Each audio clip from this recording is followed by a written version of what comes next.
Yo, what's up, everybody? What's up, what's up, what's up? I'm in a great mood today. Nothing to see here. I'm just in a great mood. I'm chilling. I'm vibing. Just vibing today. Welcome to Gamescom live from the Xbox booth. In just a few minutes, the team from Star Wars Outlaws will show off some gameplay from one of the most anticipated games of the year. Then we'll tell you how to get into the newest chapter of World of Warcraft, even if you've never played before. I'm so excited for that, but later it's time to talk updates as the squad from Elder Scrolls Online stops by to unpack what fans can expect from this latest chapter and show off some game-changing features. Plus, we've got more. From Microsoft Flight Simulator, Fallout 76, and Towerborne, not to mention a new sim that literally lets you date everything. Intrigued? Stay tuned to find out more about these and many, many, many other titles. But first, it's time to throw it to the latest from Star Wars Outlaws.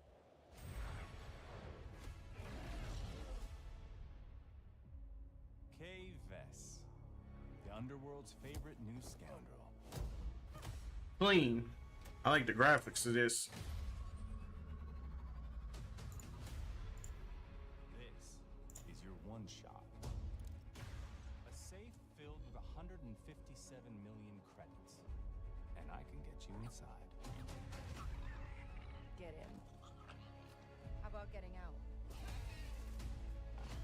This job, it's a death wish. Oh no, I forgot something. Your lives are over. Your family, friends, gone. There's nowhere in the galaxy you can hide.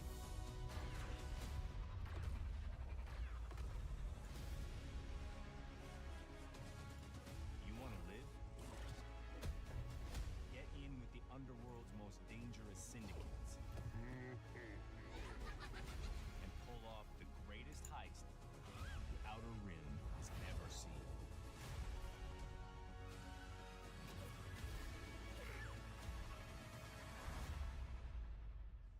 I'm in.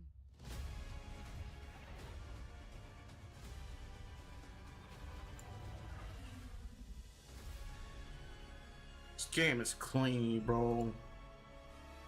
Oh, I am so in, because that rowdy trailer belongs to Star Wars Outlaws. And joining me now to talk through this very epic space adventure, please welcome creative director Julian Garrity. How you doing? Hello, excited. Yeah, I bet. I mean, that's a hell of a trailer to cut. I mean, You know what? That's the first time I've seen it. no. And it's What do you think? it's awesome. Oh, It's, yeah. The music gets me every time. I love the characters. Yeah. The locations look great. So, from a point of view of somebody who's just discovering it, I'm very happy. Good. I mean, can you set the scene Same. a little bit? Because Same. that did give us a little look at what we're going to be getting up to. Yeah. What is Star Wars Outlaws exactly? What is Star Wars Outlaws? So, it's the first ever open world Star Wars RPG game that features scoundrels, outlaws. My favorite archetype of Star Wars. So it's really giving you the keys to be part of the underworld, part of the galaxy of Star Wars on your terms. I love the sound of it, because you're right. This is a brand new experience for a lot of players. Only to tomorrow. But the scoundrel.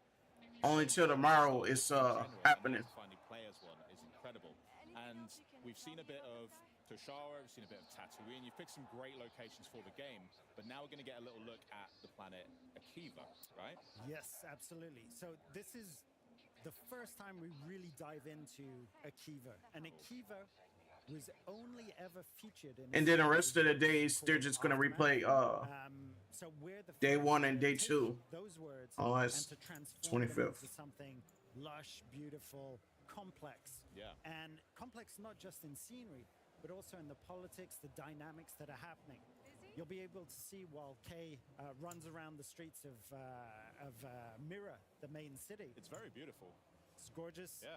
But it's also corrupt. And you'll see that there's stormtroopers, there's an Empire presence, and the pikes and the huts are also fighting it out. So Empires and Syndicate presence within the city, within the planet. I was asked, We'll get onto the syndicates in just a sec, but I asked real people, should I pre-order this game? And you know what he told me? proud of in particular with I Star Wars should. Outlaws is those hubs of where Kay can I don't know if I can say it, but he's playing it early.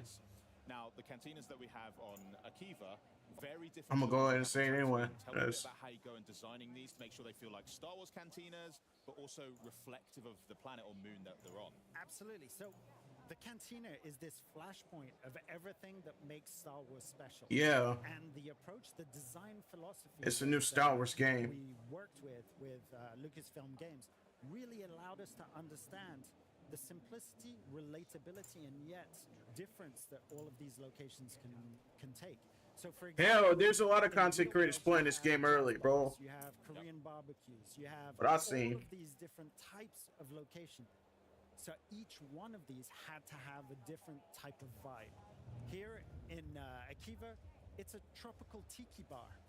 So that's the vibe that we were going for there. Sounds great, and it's obviously It's all over YouTube. With these crime syndicates and get some jobs, how do they make an impact on the game?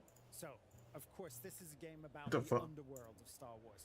And there are 4 main syndicates. There's maybe more, but there are 4 main syndicates that you'll be dealing with. The Pikes, the Hutts, the Ashiga clan that we created with Lucasfilm Games, and the Crimson Dawn. And you, as an outlaw, are going to be able to work on your reputation with each one of those.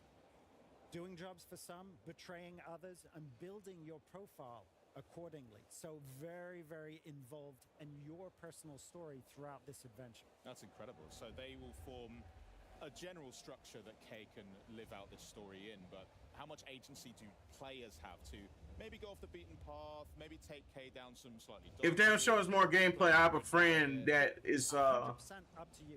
So for example, here, playing this game. this is the first time we ever showed this quest. I could And it's a quest where you've landed in Akiva. Your main focus is to go pick up a droidsmith. A droidsmith that you need to pull off this heist that we've been talking about. 157 million credits. That's a lot of credits. Not bad, yeah. And to do that, you're going to have to upgrade your equipment, which we're doing there. We're making sure that your loadout is the right one. You jump on your speeder, and you'll be able to be Dude, it's actually called a Speedo? on the way. Dead You're ass? speeding off, you're on the way. It's quite a journey, and on that journey, you're going to be able to do jumps, tricks. Nice. The bike is based on a motocross, so it feels visceral as well. Right. And you'll be able to come across different things. Like here we have an Imperial shuttle landing. Do you go and mingle with those people? Do you mess around with? It's Star Wars Outlaw. It's the game that a lot of people been waiting for. Droidsmith Couldn't is be. going to be located in an Imperial compound. Oh, just our luck. Just our luck. Well, how well equipped can But the be? pre-order price is surprising on this game. That's not a compound. That's a fortress. I mean, what does Kay bring to the table to be able to deal with these kind of scenarios? Well, she's got to have the equipment to be able to do that. And that starts off with things like your binoculars to be able to scope the different opportunities. There's not just one way in. There are several ways in. The surest way to meet a very certain end is to go in guns blazing. Because this is the Empire we're talking about. Yeah. So it's a massive force in front of you. We're going to go stealth. Okay. And binoculars, one thing. Blaster, another. Nix. Incredibly important. So the gold edition is $109. Have a taste of how The standard edition is $70. She's going to be sending me across and attacking chlorine. Ultimate edition is the hell out of $129. that Stormtrooper. I feel bad for the guy. Oh my He gosh. shouldn't. He's there.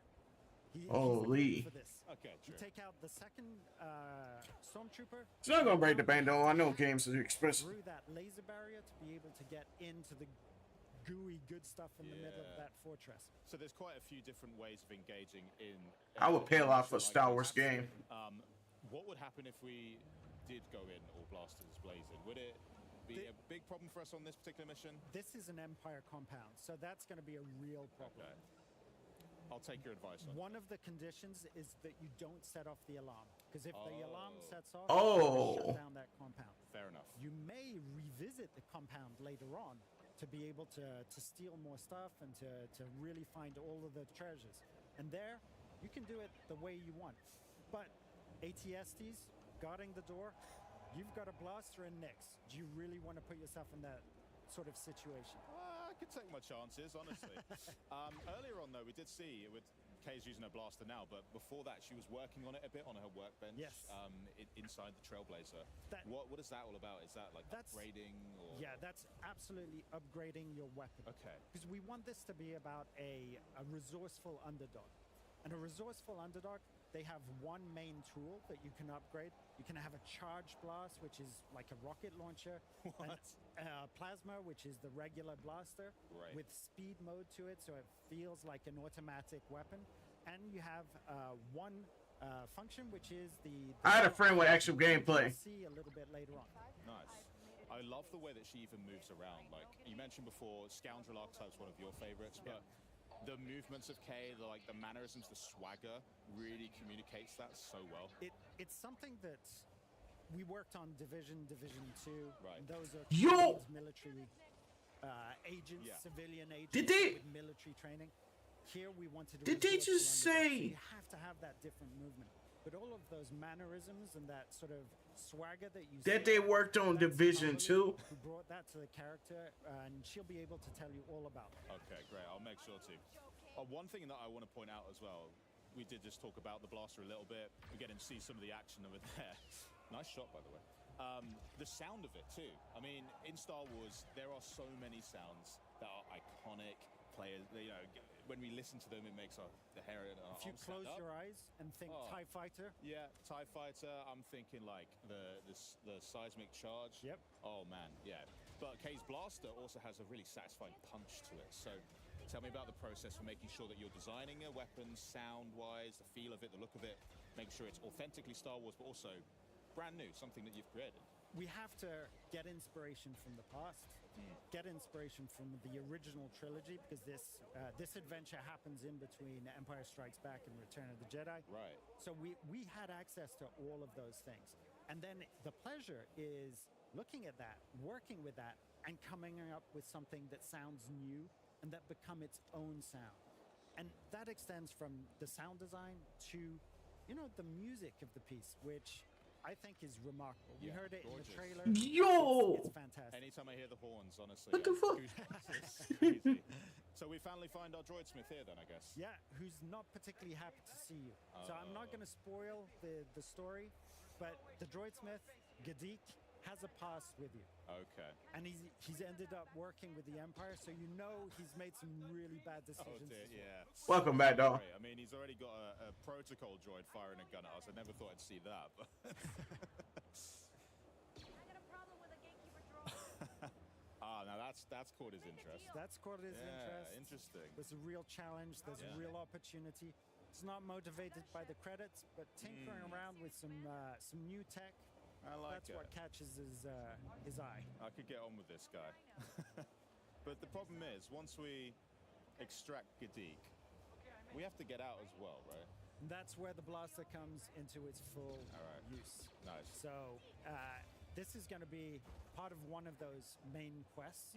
It's a linear quest, and there's a whole path where you explode into the combats, and you use all of the tools at your disposal. Right. Before we edited a little segment which was a puzzle room.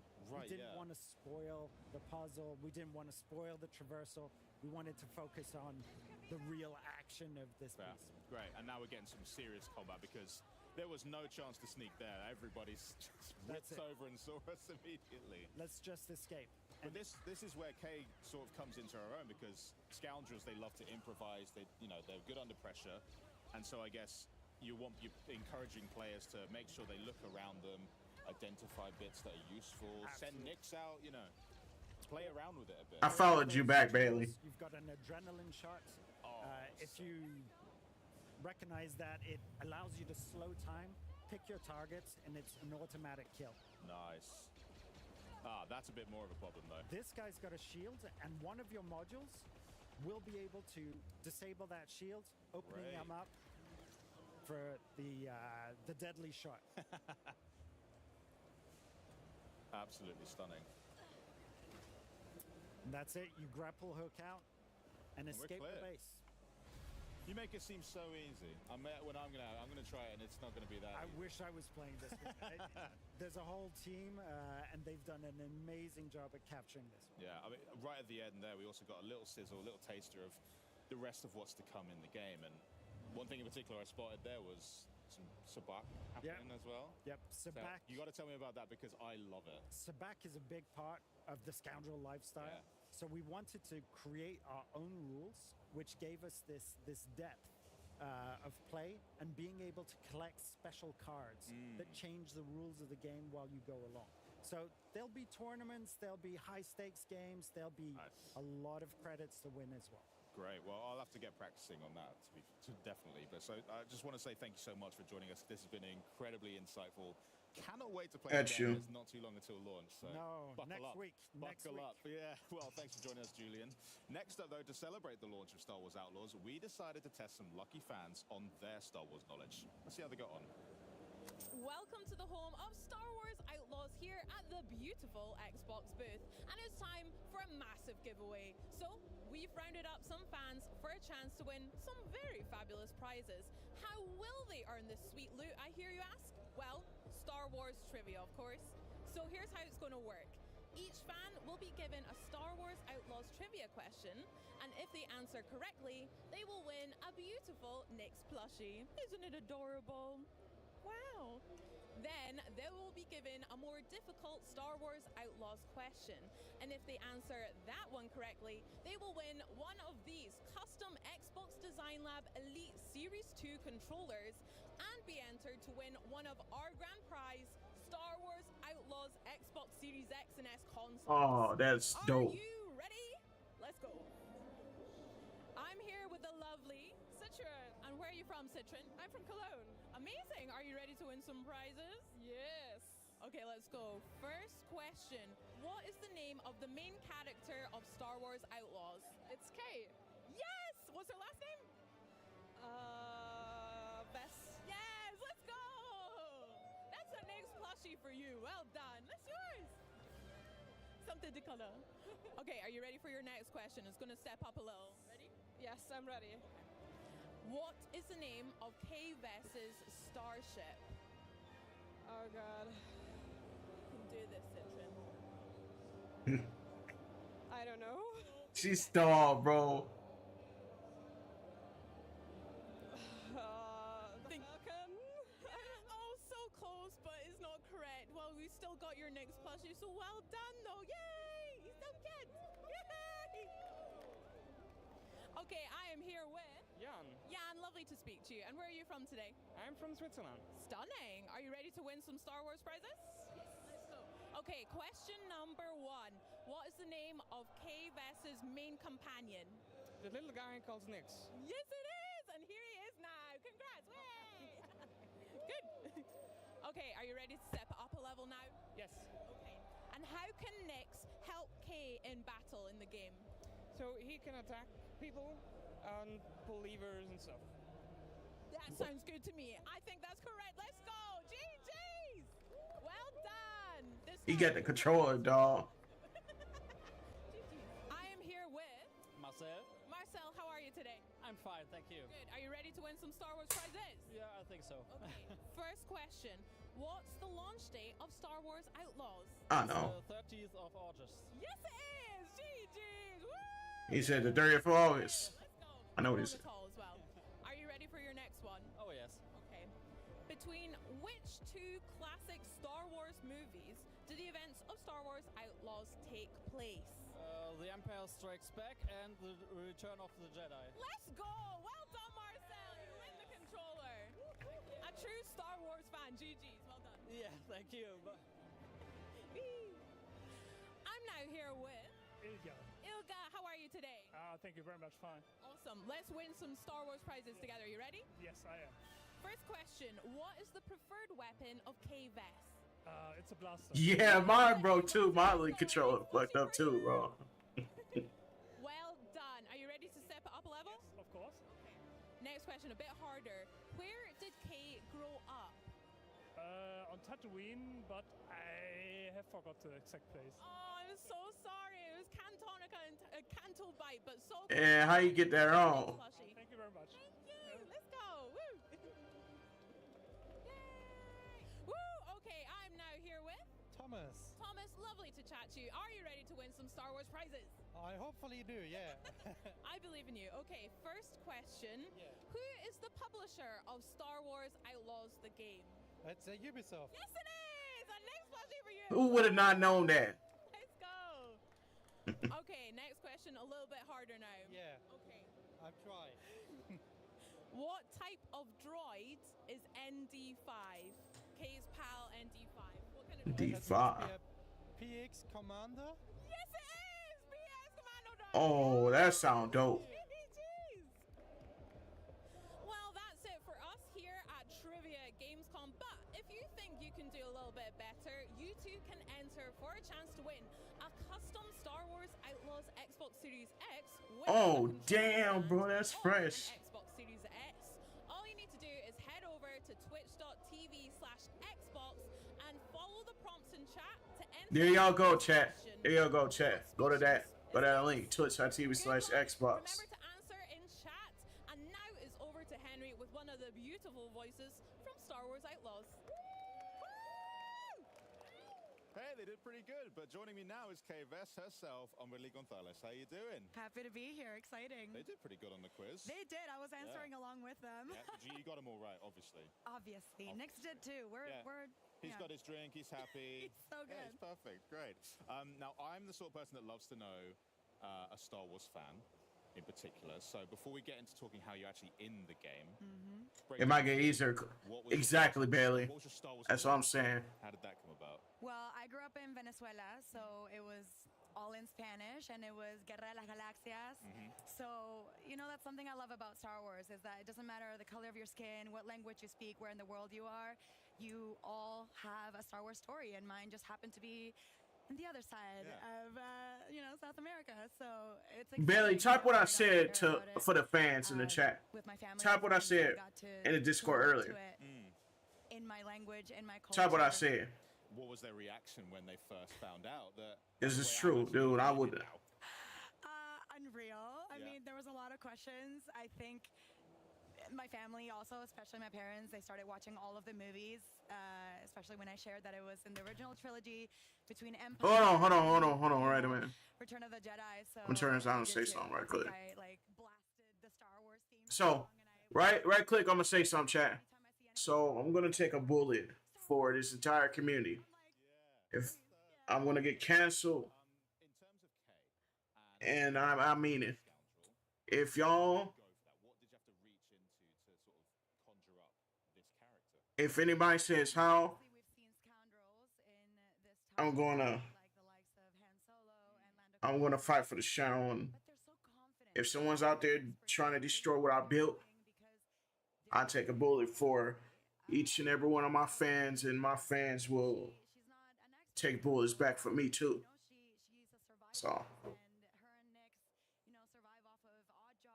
I'm not lying, I will get canceled for y'all. Because I respect my hard work and my dedication I put into this channel. I respect it all.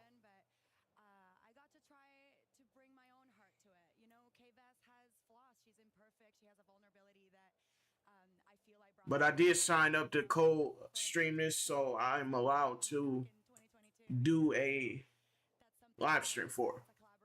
Again.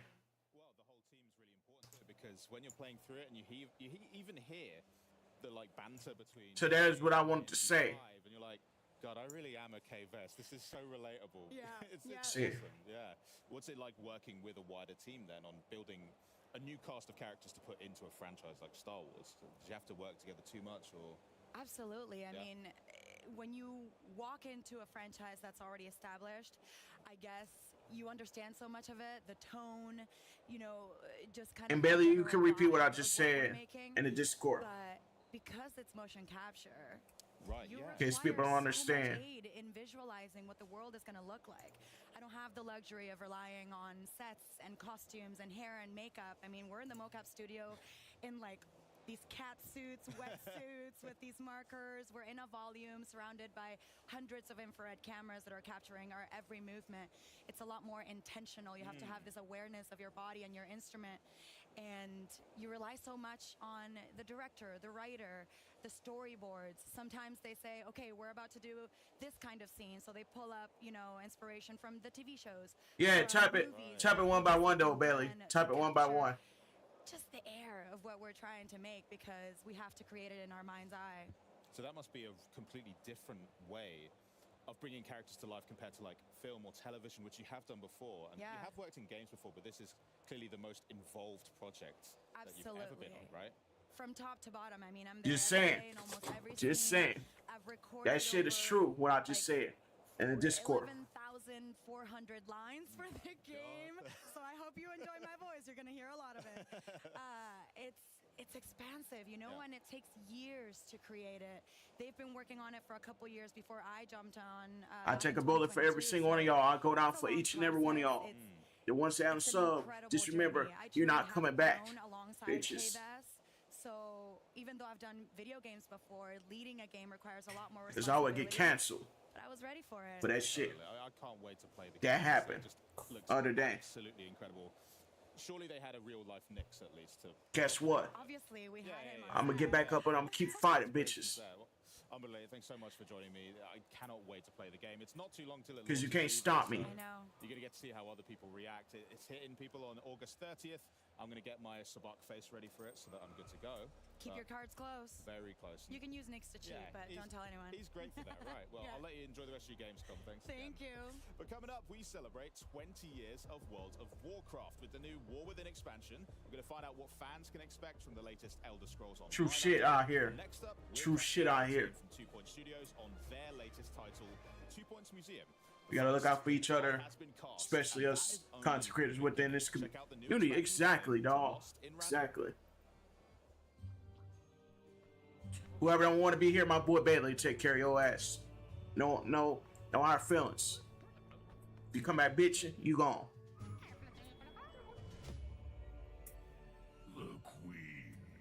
I'm on the internet.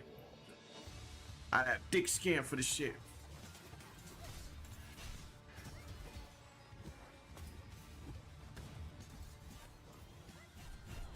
Yo, this shit look goofy, bro. What is this shit? What in random? We're not dead, Fortune. A dice wheel. I know they are not putting this shit on our Xbox. Anyway, what you having? Let's make this one count.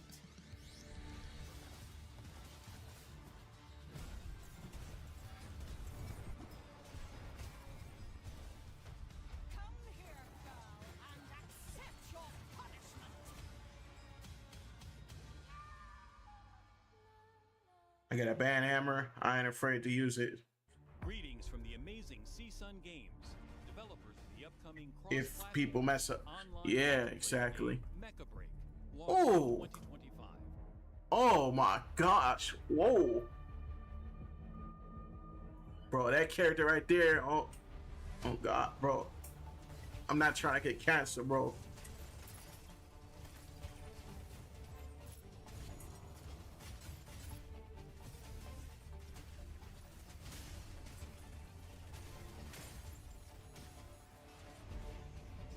Let's showcase some gameplay through Mecha Break's Dude. 6 versus 6 squad missions.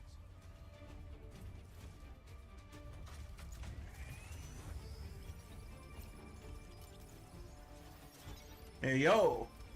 We'll demo the Eye of Mizra method, where the goal is to earn points by capturing and uploading launch keys. The striker we're featuring is Falcon, a lightweight mech that excels in aerial combat.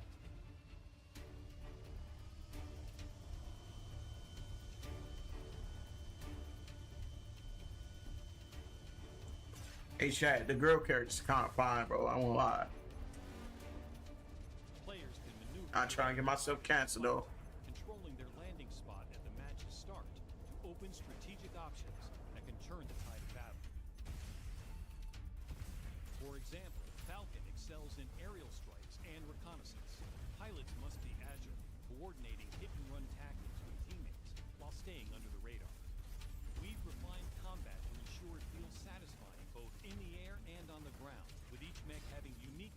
Dude, I gotta play this, dude. Each striker has unique speeds, inertia handling, and specialized combat.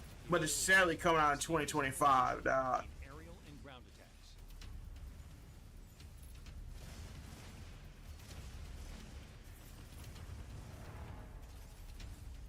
When implementing that, our main challenge was balancing air and ground mechs, given the varying visibility, traversal paths, and cover types across our maps. But chat, don't worry, I'm a dog, bro. Don't Strengths and weaknesses play. in multiple scenarios. On the Mercury Shipyards map, the goal is to move a payload to the finish. A grown man business, bro. You know what I'm saying? I'm not telling y'all what I mean by that, bro. Showcasing another striker, Tricera. Wielding dueling Gatling guns, Tricera is a ground-based striker that often serves as the tank for a team, boosting efficiency when pushing the payload. Tricera's Fortress Work features an anti-missile system that uniquely protects the payload or control points. Another Dude, chat, y'all caught me in 4K, dog.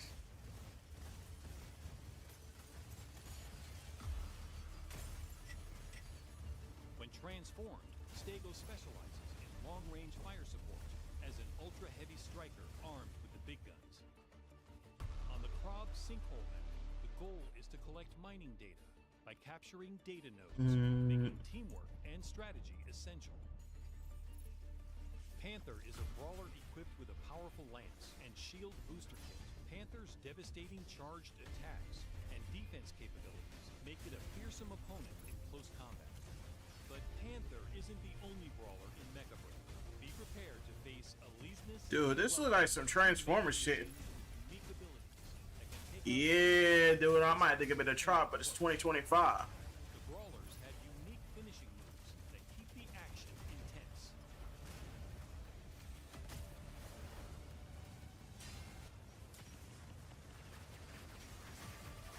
Dude, I feel like this game would be mature plus because, like, the girl character, you could see.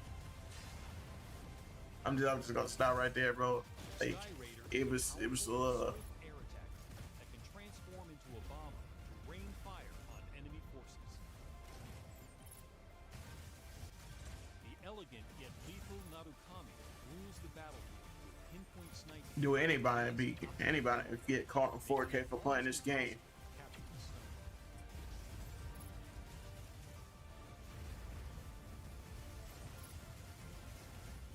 We invite you to join us on this exciting journey with Mecha Break.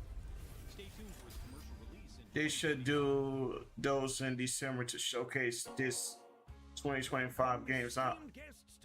August. Yeah. The Marine Life Museum in 2 Point County is just as you'd expect. What in the world, dude? And boasts a treasure trove of Wetlandian exhibits. Or at least it will do once you've hired some experts and sent them on perilous expeditions to unearth rare, but sometimes soggy sunken treasures. Discovering and maintaining the happiness of aquatic life is also a big attraction of the Marine Life Museum. And fish have a surprise requirements to meet if they're to stay happy and, swimming. Guests will be wowed by the remnants of Wetlantis, and the more impressive... Dude, that GTA 6 will have a lot of that, bro, in it. I know it. The more donations means more funds to keep your facilities clean, everything nicely decorated, and vending machines. Dead ass, dog. Once you uncover the Marine Life Museum, you can then hire Wetlandian experts in all your other museums. Dude, scrap this game, bro. I'm not playing it. You can grow your aquatic collection throughout your We built an aquarium. empire. I know. Kinda clean though. But can I put a shark in there? Question mark. If you've ever dreamed of running your own museum or just really enjoy the 2 Point series of games, then listen up, because our next guests have... Dude, I want to do the shit Speed did to get his ass canceled, bro. We're not going to talk about it. Please welcome 2 Point Studios design director Ben Huskins and executive producer Joe Kurla. Oh, Fallout 76, dude. It's great to be here. Great to be here. How is Germany treating you? Oh, This is in Germany. Absolutely love it. It's The weather such a is great. good? The atmosphere is incredible. Yeah. It is. A little bit too warm, but that's okay. That's okay. And the halls are cooled, so everything okay. And today's the first consumer day, so we're really excited to have you here. So, 2 Point has taken on education with campus, on medicine with hospitals. So now, Ben, how did you come up with the idea, the theme of museum, and why should fans be excited about this game? Yeah, well, the thing that's great about museums is that they have these amazing collections of completely unique exhibits. And as soon as we started talking about museum as an idea, we got really excited about what if we let players build up their own unique collections of exhibits. And that got us thinking about, well, like how does mine is not, bro. They can, you know, they can send their You know that hurt on expeditions actually around fixed the Fallout county. 76. They can basically But it explore took and years discover. after We really release, love this idea of a getting couple months across after this release to sense of fix it. exploration and discovery and anticipation about what might come back when your team comes back from an expedition. And this just got us really excited about, you know, getting these exhibits, and then of course once you've got them, putting them on display in your museums, and actually that whole side of it as a museum manager, you deciding how you lay things out, and you deciding where do you put your most impressive exhibits, where do you want to channel your guests through the museum, and how do you give them the best possible experience? I've got some ideas, but I've also saw in the trailer that you welcome families. I saw a lot of little children climbing on very precious exhibitions. So what do we need to look out for when we're welcoming those visitors? So we were really I've never really been a fan of this game when I first saw it. And I think it's just felt like such a natural fitting, a natural place for them to be. And with children, we've been shooting family groups, we've introduced school trips, and all sorts of, they're kind of like agents of chaos, and they make a right mess of the museum, don't they? But we've also introduced a lot of other character types, like the professor. He's pretty cool. Yeah. So he likes knowledge, doesn't he? Yeah. So when professors come in, you need to focus a bit more on education, because they're going to donate money based on how much they learn about all of your exhibits. And then if you've got frozen items, you'll get the Yetis. I love them. I love the frozen exhibits particularly. So you always have to maintain your exhibits. So with frozen items, you need to have your freezer cooler, and then you'll get Yetis come to visit. So if I have all these visitors, how do I keep them happy throughout the game? So I particularly love decorating. So for me, I keep my visitors happy by making a beautiful museum. So I look into the customization options, the lighting, decorative items, and try and make a really incredible space for them to enjoy. Yeah, Joe's museums are usually a work of art, whereas my museums, I guess my philosophy is more, you know, fill their minds with wonder, empty their wallets. That's more my approach. Yeah, that's so straight on. my museums tend to end up being a bit of a hellish labyrinth where visitors have to go through about 5 different gift shops before they can escape the museum. Don't get me wrong, they still have a good time, they just leave with no money. So in another world, you would be managing a theme park also. This is basically Jurassic World. I get it. So is each museum restricted to one exhibit type?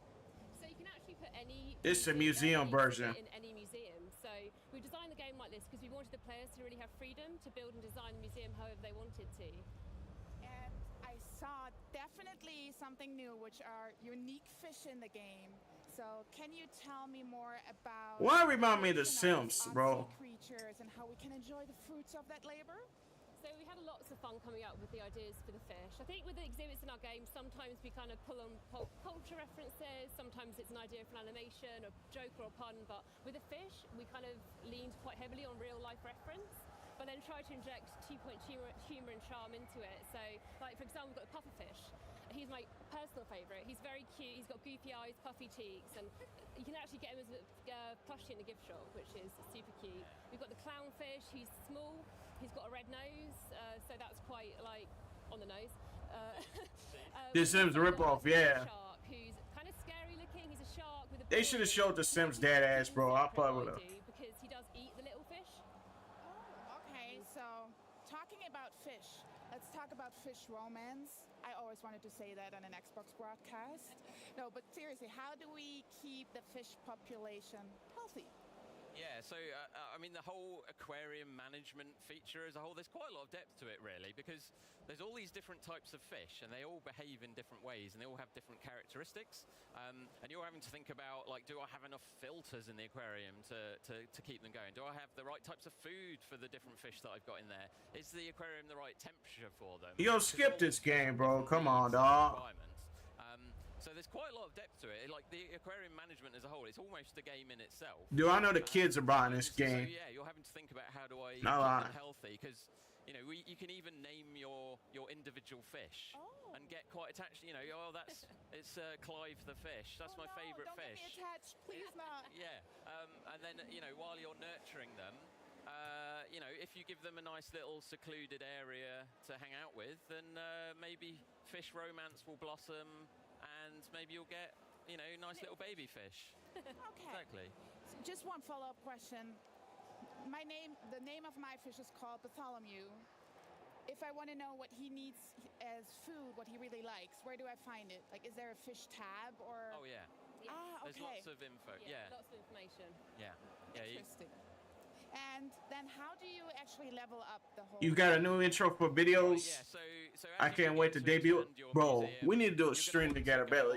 More expeditions to find stream together. A variety of exhibits to have in your museum, and of course, as you get more to add to your collection, you're having to think about where should I put them relative to the things that I've already got. How's it affecting my layout? Maybe I need to reorganize my whole museum layout. And as you get more things, the visitors will want to stay for longer in your museums. You're going to need to put down, you know, cafes and you know other facilities to keep them happy. Otherwise, the kids will get bored and then they'll leave, and the parents will be really angry. And so yeah, you need to build up your collection of exhibits and just keep those guests staying as long as possible. And the thing we were really keen to do with museum is what we found is people get quite attached to their museums over time, because as you build up that Yeah, dude. to look after them, right? Exactly. You don't want your fish to die. Yeah. You don't want your frozen caveman in ice to melt, because that'll ruin it. Then you get quite attached to your museum, and you know all of the hours you've spent noodling around laying things out, and so what we do is we keep giving you reasons to come back to each museum, which is great, because I think you do really feel like it's become your own thing. Yeah. Amazing. Well, thank you so much for coming. And everybody who is here at Gamescom can play the game, actually, either at the Xbox booth or at the Sega booth, which is in the same hall, Hall 7. I love that we're neighbors. But then last but not least, I think you can wishlist it at home as well. Thank you so much. Thank you so much. Thank you. Now, to the newest chapter in the Life is Strange saga and the Yo, Life is Strange, let's go. revolves around. Check out what you can expect from Max Caulfield and the gang in this new gameplay walkthrough. Dude, my podcasts might be a little edgy to talk. Rewind time is back. Let's thrash, Chakra Bra. But when one of her new friends, Safi Llewellyn Fayyad, is murdered in the grounds of Caledon University, Oh no, dude. Max finds that her chaotic Oh, power no, has bro. changed. Now, Max must shift back and forth to reveal the truth of her friend's murder in an attempt to save Safi before it's too late. Once Max's new power manifests, she can send a pulse out from her Bro, she's older now, dude, in this game. While Pulse is active, she can peer through to the other world, seeing the differences between the timelines clearly. This is a Life is Strange game. Objects in the other timeline appear as dimensional echoes, The new one. allowing Max to avoid watchful eyes when shifting. Good thing I can keep an eye on Alderman from here. Wouldn't want to show up right in front of him. What the hell? While Pulse shimmers around her, she can also see places where the veil between the two timelines is at its thinnest. These shift points are where she can push through to the opposite timeline to help her investigation in a multitude of ways. Oh, Do you need me to hold something, or? actually, yeah. I need an Allen wrench. Got one around here? No, I borrowed one from Carla, but I think she took it back. If you can go grab that from her, I'll owe you. This could be to solve a puzzle, convince a character to reveal a secret, or retrieve an object lost in one timeline by borrowing it from another. Better give this wrench to Moses. Shift points work in both directions, so you can shift back and forth from the same spot. So I found this guy named Alan, but he didn't know anything about a wrench. No, Max, not literally Alan. It's... Oh.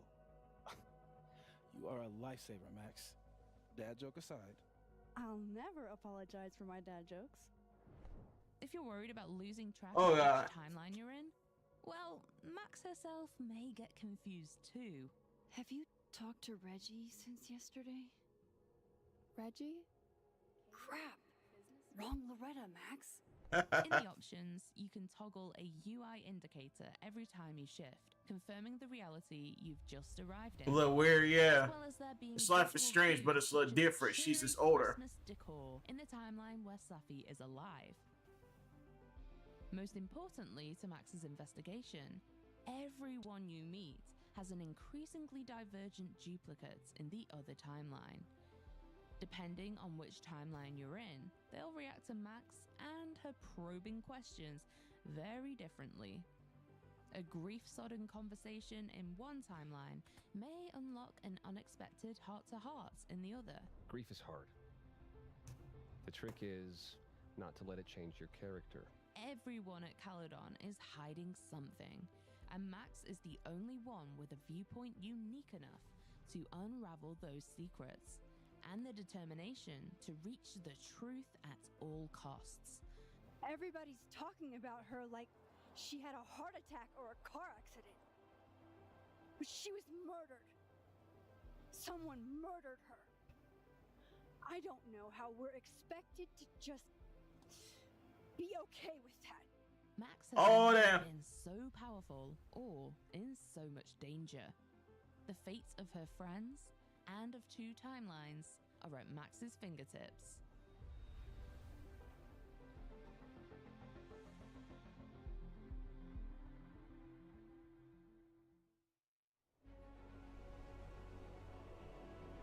People won't be busy playing that new Black Ops 6. People ain't gonna be really focused on trying to play no Doctor Strange like that. I'm doing the World of Warcraft.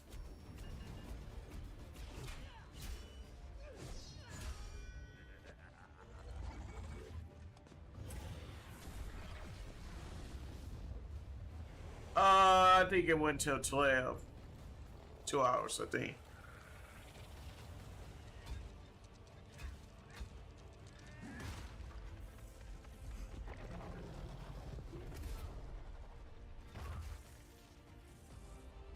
Two hours, 22 minutes, I think it was.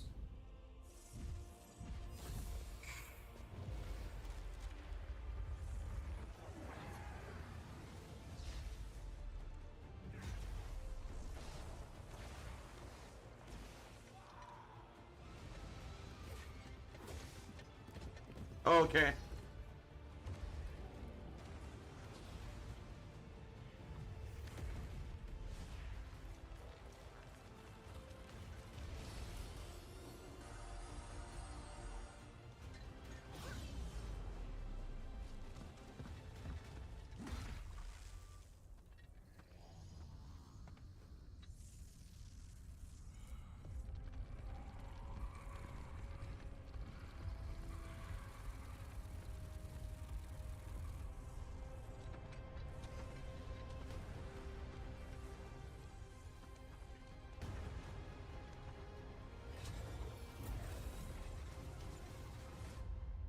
I know it. I said that.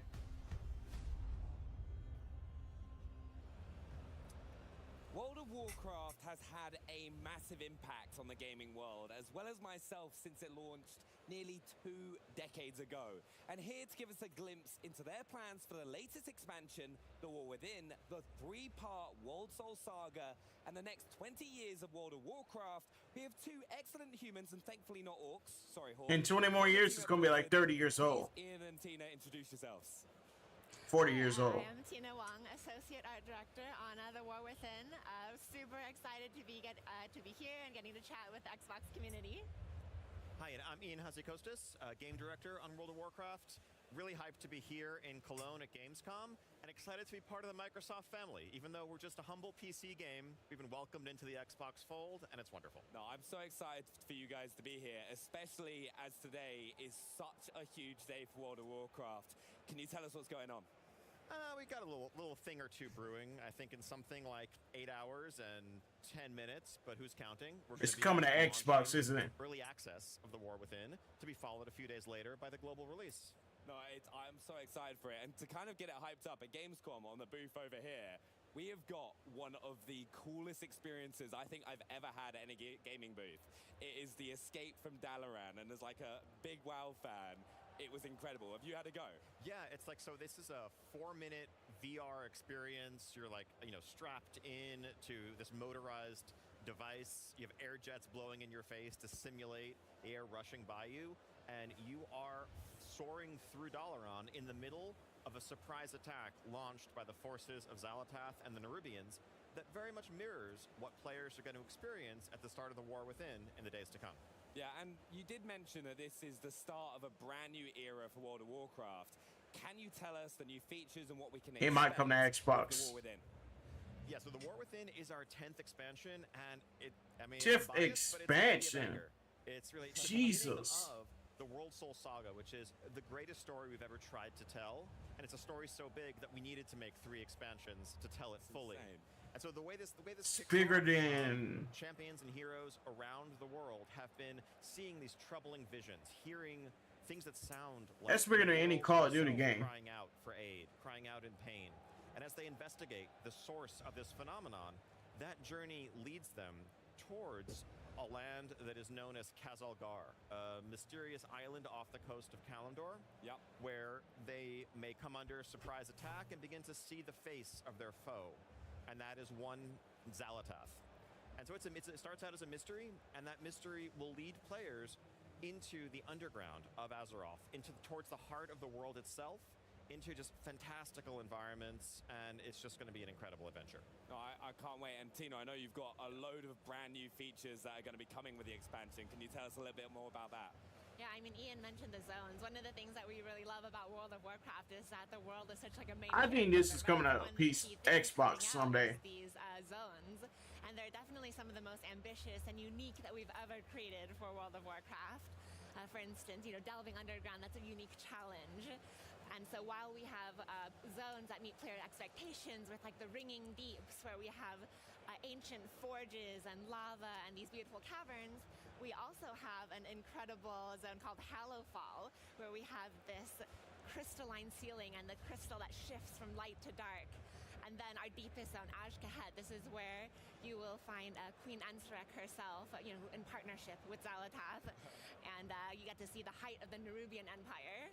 Yeah, no, and also there's like, of course, one of the big things with World of Warcraft as well. Blizzard is owned by Activision. Like, a few of the new dungeons that Activision owns Blizzard. Right, in the War Within. I think it is. Oh yeah. So one of the fun ones as part that you get to experience as part of the story is this one that's the rookery that you find on the Isle of Dorne, and so you get to experience part of the culture of Khazalgar and seeing. I think it's Activision Blizzard or something. I don't know. These storm riders. So that one is super fun. And then in Hallowfall, another favorite would be one where you're actually on an airship. So you get to fly around, there's epic battles, and you see that glowing crystal just in the backdrop. Is that crystal? Oh, so I was going to say, when we were setting out to like build these underground environments, like one of the challenges was making sure that it didn't feel claustrophobic. This game got 20 expansions, bro. No way. It is so vast an underground space that the inhabitants need airships to traverse it. And so it's like when you're down there, it's like you're in this underground world unto itself. No, and it was really one of the really cool things. That means you gotta buy every single last one of them. Was that the crystal changes, doesn't it, to impact the gameplay? Yeah. Which I'm really excited for. What other features do you have coming with the expansion as well? Oh, so one of the things that we've built is Delves, which is a new feature for the expansion. And something that is a priority to us for Delves is that it really caters to a group of our audience that historically has been a little underserved by the end game progression loop that we have for those who maybe raid or do Mythic Plus. So these ones, they are outdoor world players, as we call it. We want them to feel like you're adventuring through the world and you come across just this mysterious location, whether you're diving into a sinkhole or seeing some tracks lead into a dark cave. We want you to be able to encounter these and still increase the difficulty level as you play so that you can... It's your remastered WWE 2K17. I would buy it, bro. I don't know why. There are 13 locations. It was fun as fuck. Of the War Within, and and they're really meant to be a new alternative to dungeons, raids, and PvP as like a new pillar of endgame progression. Whereas before, as Tina mentioned, if you're someone who's mostly a solo player, you have maybe 1 or 2 friends, you don't do the larger group content, you could, enjoy the story, you could quest, but at some point your journey would unfortunately feel like it came to a stopping point. And we want to make sure that all playstyles... They should put all the WWE 2K games on a Game Pass at some point. The features that we're offering in our new expansion, a lot of it is about playing the game the way you want to play it, having that flexibility to... Why should DLC be like $70, dude? A couple of other major features are warbands, which for once unifies the progression on most facets among your alts. So instead of having every character needing to earn reputation separately or their own currency, all of the characters on your account are now part of a warband. So the first thing you see when you log into World of Warcraft, the War Within, is going to be not just one character standing there stiffly, but multiple characters huddled around a campfire representing your band of adventurers that you're taking into Azeroth. Yeah, I know. It's just sad. Alright, be right back. Alright, got you. It's honestly quite sentimental to see them all hanging out. I have to make sure I do all the transmogs like all correctly and just make sure they all look great. Exactly. And we've already seen people like taking screenshots and sharing them of like, this is your lineup. And then we've reimagined the way flying and traversal work in World of Warcraft. There's like dynamic physics-based system called skyriding. That's more than like double the speed of what flying used to be back in the day. And so like just getting from point A to point B should feel exciting. It should feel like an adventure, and that's what we're trying to offer. I always used to love that. I still remember the first time Burning Crusade where I got my flying mount for the first time and I had like 60% move speed, and I was like, I'll get there eventually. Just give me some time. Yeah, these are more like 600%. Oh yeah, that's gonna be way faster. Just do some tricks and blitz just across. Yeah, no, it's amazing. One of the other big things with World of Warcraft is there was a perception for like older players and like players that people have never played before. The War Within, you've kind of aimed to change that. Can you tell us a little bit more? What can players expect when they log in for the first time? Yeah, I mean, really, it's features like what we've just been talking about. It's making sure that there is a deep solo experience if that's what you want. If you only have a little bit of time to spare, those delves take 15 to 20 minutes. Of course, if you want to, if you have hours on a weekend, there's an entire world to explore. We have hardcore raids to challenge, the boldest of adventurers and their friends as they coordinate to overcome these challenges. But I think, World of Warcraft is a game that can be played in so many different ways today to suit your, preferred content, play style, available time, and that's something that we really want to just keep doubling down on. Yeah, no. Yeah, a lot of people when they think about World of Warcraft, they think, oh, it's like too big, there's too much stuff to do, but really it's like, it's a world and that everyone can play the way that is fulfilling to them. Yeah, and there's also opportunities just to hop straight into the new content as well. It's one of the things I've always liked. Like our whole Xbox One team, when Classic came back out, we all hopped back in for one of those reasons. Exactly, and I think as any WoW player knows, a new expansion is the perfect time to come back to WoW. I think the War Within in particular, because of the fact that, it's kicking off this brand new story arc, we've also revamped the new player experience, the level up experience from 10 to 70 that gets you to the War Within to be our latest expansion, Dragonflight. Yeah. So if you're coming back or you're coming in for the first time, you are playing the latest, newest content WoW has to offer, learning the ropes, and joining the rest of the world in the War Within. No, I'm really excited. And also, World of Warcraft, I can't believe I'm saying this, is coming up to its 20th anniversary. What does that feel like being a part of the WoW team and for all the players? It is humbling, truly. I've been playing the game for all 20 of those years. I've been on the development team for 16 years now. Like the large majority of my adult life has really been shaped and formed by this game, and it's an honor. And I think I'm so excited to celebrate that 20th anniversary coming up, but also kick off many, many years to come. Yeah. I'm also a long-time veteran in the game, playing since the beginning, playing since Warcraft 3, and been on the team like 14 years now, and there are so many of these stories on the World of Warcraft team, and you can see that in what we put out there, just people putting like their passion and their history with the game into everything that we make. No, it's amazing. Like, I personally love it. I can still remember growing up playing from the Burning Crusade, Wrath of the Lich King, and it's so exciting to hit that 20-year mark. But for players that are looking to get involved in World of Warcraft for the first time and become part of the community, what can they do right now? Yeah, I mean, so, you know, we're talking about an expansion, but the basic World of Warcraft experience, you can play for free in our starter edition. You can level up to 20. You can experience the start of Dragonflight. And, you know, just go to worldofwarcraft.com, download Battle.net, install it, jump in and check it out. No, I'd really recommend it. It's one of my favorite games of all time, and it's no surprise it's coming up to the 20-year anniversary. Do you have any final thoughts that you'd like to share with the fans? It's just such an exciting moment, really. You know, I think coming up on 20 years, but also beginning this next step in our journey. The team has been working on War Within for years. We have so many years of content ahead that we have mapped out, that we have planned out. It's going to be this incredible journey narratively in terms of the world we're building, in terms of the features. And just we're excited to welcome everyone in to begin it with us, and buckle up because it's going to be a heck of a ride. Yeah, no, I honestly, thank you so much. I've got one also final question. Horde or Alliance? Depends on my mood that day. Safe answer. Safe answer. That is a safe. What about you, Tuna? My mood is more often Horde. Horde. Put it that way.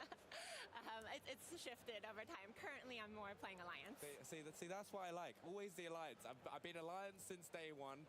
Right, and I will stick to that with the War Within. But honestly, thank you so much for joining us. I really appreciate it, you taking us through the War Within. But here, also, just a pro tip to avoid your own War Within. Please check out World of Warcraft, the War Within expansion, when it launches August 26th. Also, coming up, we'll give you a tour of the Xbox booth right here at Gamescom. Check out what studios have in store for fans here. And also, we celebrate a decade of Elder Scrolls Online with a look at the latest chapter, Gold Road. We also unveil the real name of Project Birdseye, but first, it's time for a cinematic horror experience. This is the casting of Frank Stone. This place is like super duper creep town, right?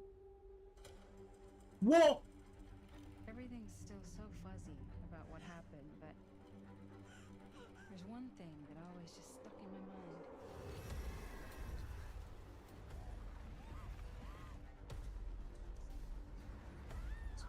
Sorry, I can't.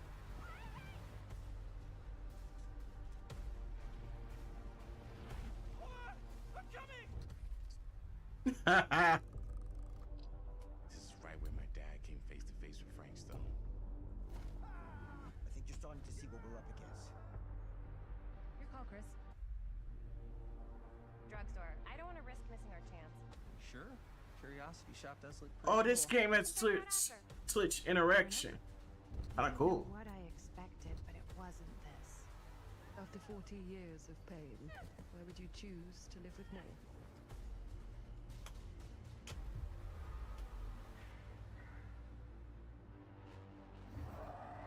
You're not okay, are you?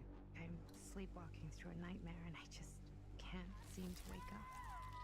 Holy! More for me when I've done what I've got to do.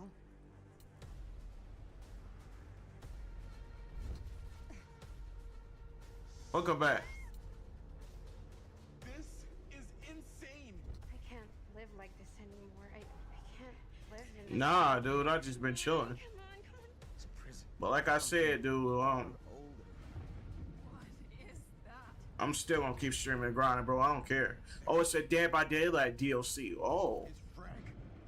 Yo, Frank Stone, bro. Is it Frank Stone from Dying Light? Is it? No, is he from Dead? Welcome everybody to the Dead Rising series? This is our home for Gamescom 2024. There is so much to do here. There's so many experiences. We've got Xbox, Bethesda, Blizzard, and Activision all under one roof. We have so much to see, so I think we should just split up. Sounds good. Okay. All right. Over here at the Frank West, bro. section, you can get your photo taken with Frank, bro. I know it's a Frank, but it's just because we've actually got some game stations set up where you can play test the game right that's a DLC for Behind these walls, fans are experiencing Dead by Daylight. the most anticipated expansion of this year, Diablo 4 Vessel of Hatred. I can't wait to dive into Frank the dark Stone. tunnel and Shit, that's my RP comp character name. Okay. manage to do so. I think only time can tell, and speaking of time, It's time to check out Diablo Immortal because we just can't get enough of it around Who's here. playing Diablo? I don't play Diablo like that though. Play the game itself on the little setups here, but also set a leaderboard time where you can potentially win an incredible Inarius statue, which looks unbelievable. But hey, what's that Good over look. there? The Doomslayer has already Yo, the Doom, the story. that Let's Doom hear game gonna be more fresh over when it the come birth out. Of Doom, the Dark Ages. Fans can also celebrate 10 years of the Elder Scrolls Online by checking It's out the 10 latest years old already, as well dude. as catching a rare glimpse of an Elder Scrolls replica. There's only one of two in the world. If you're feeling brave enough, you can even grab a photo with Athelia herself.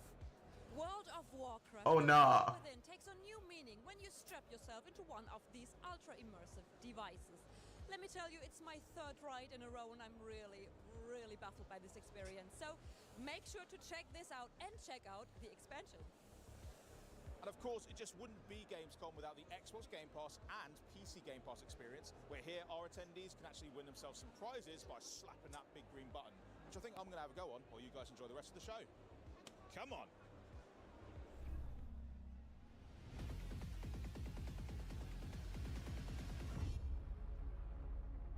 Yo, not. What kind of shitty game is this, dude?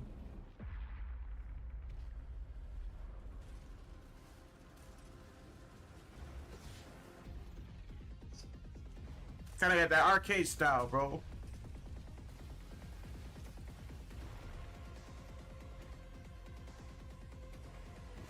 Yo, why does it remind me of OG Doom?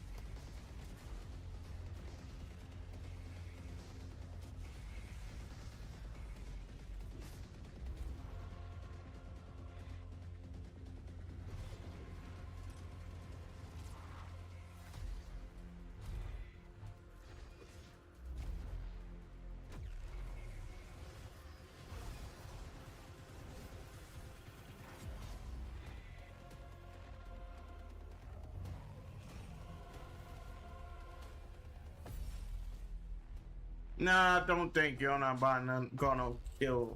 Nah, bro, what kind of? This year, the Elder Scrolls Online celebrates 10 years. I should have brought some sweet rolls, but here to give us the latest from the 10 franchise, years. welcome the Elder Scrolls President Matt Fyrell and Creative Director Rich Lambert himself. Hey, dudes, how you doing? Great. Great. Yeah. Great to be here. It's great to be here in the Xbox booth here at Gamescom. I mean, you guys are no strangers to Gamescom in general, so you're aware of the behemoth scale of everything, but I mean, this is something else for the Xbox booth. It's great to have like a whole team together for it, which is awesome. And you guys are on the booth as well, which we'll talk about in just a little bit. But what I want to get into is the fact that it is 10 years. That's really special for a game to go for that long. And you guys thought, well, let's make a big deal out of it. Let's celebrate. So how are we doing that in game? Yeah, well, you know, it's been 10 years since we launched. Looking good. Like 18 years since we That's the one. So we've been working on this game. That's one with that. And Rich and I were That both girl in it. Oh. But yeah, we're celebrating. Obviously, Please don't get, bro. You're not gonna get canceled, dog. Some great community events outside the game. We had a huge one in Amsterdam that you were at. It was a lot of fun, I gotta say. Oh yes, well over 1,000 people. Just a couple weeks ago, we had another big one in Germany. Yeah, the tavern. The tavern, also huge with live music and just a huge multi-day festival. And then we've done other stuff too. Yeah, I mean it's countless, right? We've got new things planned. You know, in the future. You know, we're gonna be at TwitchCon. And then also, dude, TwitchCon, bro. Inside the game, you know, we've had I gotta make an initial debut there one day. Celebrating 10 I'm not gonna years, spoil so too much yet. Lots of free stuff away to players in the game, and it's all a lot themed around different chapters that we've had over the years and different characters and everything. So it's just we're really trying to do, you know, pull out all the stops and have a great inside the game experience, but then also bring it out to the fans out in the real world. Well, let's talk about that outside of the game perspective, because you do have pretty substantial little segment really cool, over there. Why did it feel right to make sure that you guys were here at Gamescom? Well, you know, Germany is a huge player base. How do you get permission to show this stream? Well, they asked me to sign up for co-stream, and that's what I did. I signed up for it. 2014 before launch was our. And these people sent me an email, and I just signed up for it. And that's how I'm getting a chance to do it. Seriously, so Germany is, and Europe as a whole, is a very, very important, you know, in our hearts and to the success of the game, and we like to come out and thank them in game. But yeah, we got a huge presence in the booth. It's unbelievable. Like, there's people lined up all around. You know, we've got some cosplayers here. It's just this really amazing feel and vibe. And then, of course, we get to meet the players, hang out with them. You know, some players, Matt said, you know, we've been here at the tavern since. They asked me to do it a year earlier, apparently. Really small, and it's gotten bigger and bigger and bigger. And there's people that come every year that we get to see and just see how Months earlier to do it. And it just feels great to see people being jumping so deep into it as well, and it's a huge part of their lives. This is how they've met some of their best friends. That, you know, they've spent countless hours in the game just experiencing the incredible tales that you've been able to tell through it. So that it's a really nice way to connect and meet genuine friends here. Yeah, and it's important here that we've been talking about this for a few minutes now, and we're talking about the community, because the community is the game in many ways. For a game to last for 10 years at this level of success, right?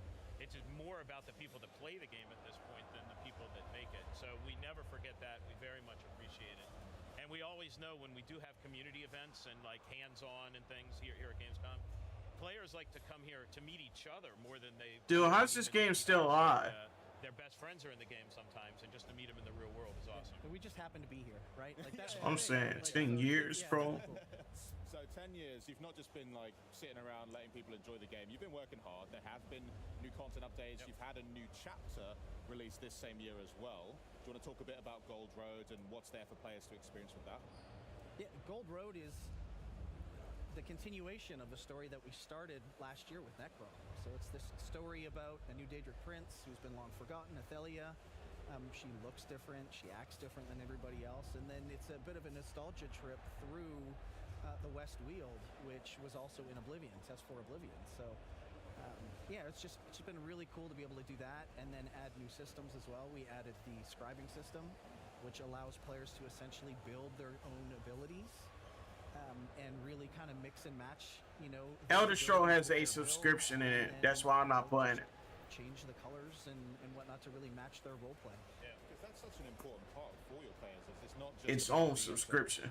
Get the DPS meter up. It's so much more than that, right? Yeah, you know, it's like I joke with Rich a lot. You know, we're talking about scribing, but you know, we have a roguelike game.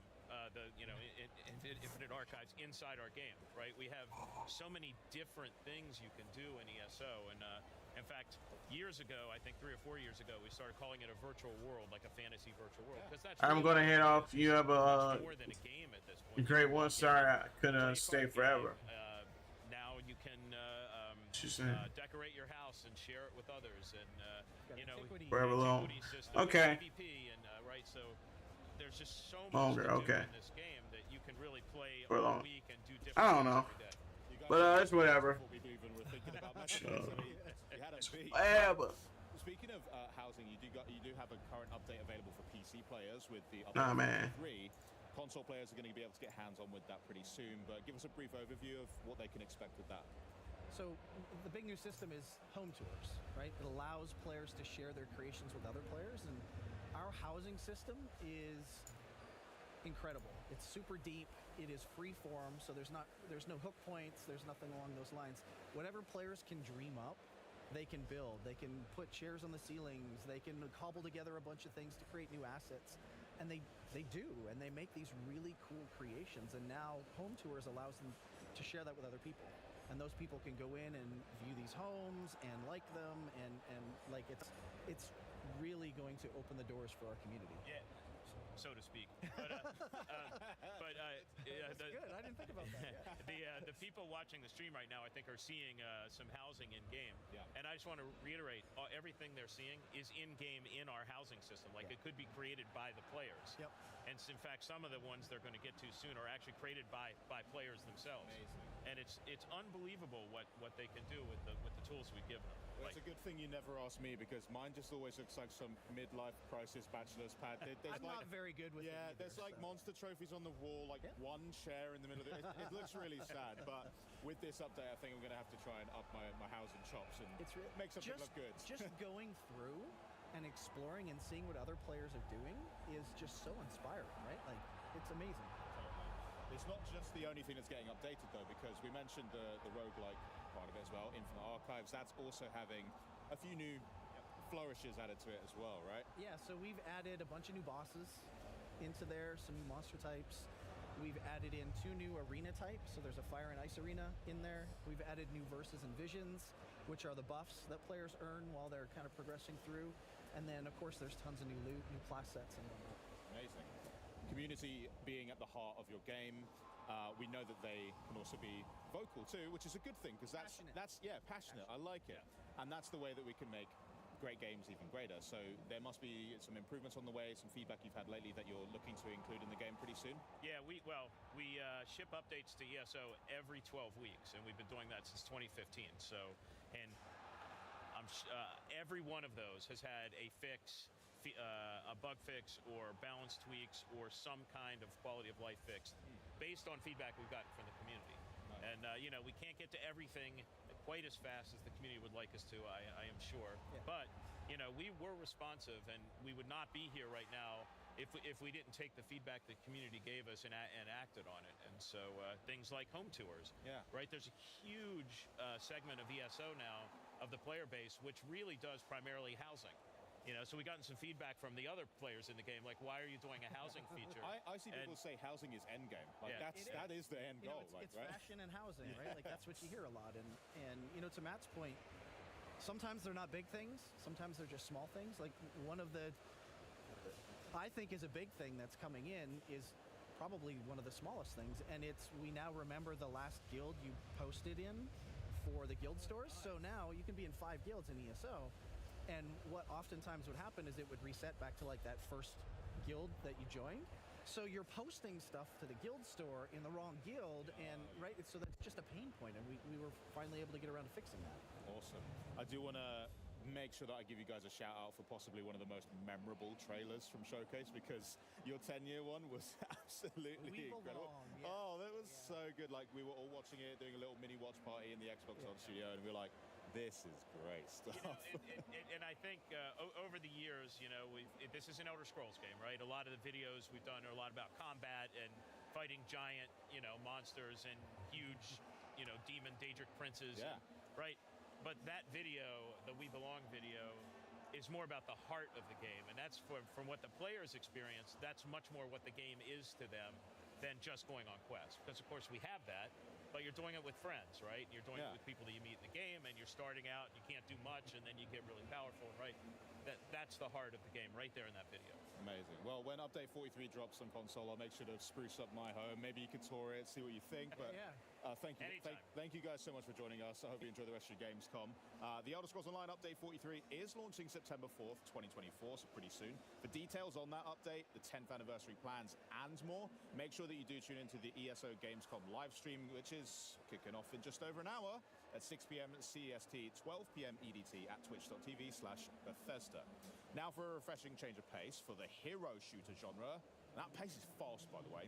Here now, enjoy the wildly colorful and furious world of FragPunk. Yo! Hate rules?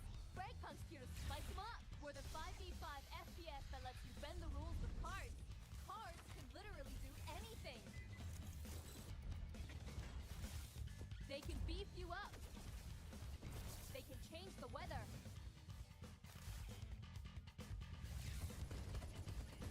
Kind of cool though. Interact with each other so you can blast people up even more. Or find foes when they try to be sneaky.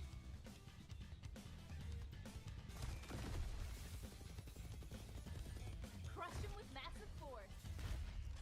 But remember, they've got tricks of their own. If you're down on luck, then you better have a good team with you.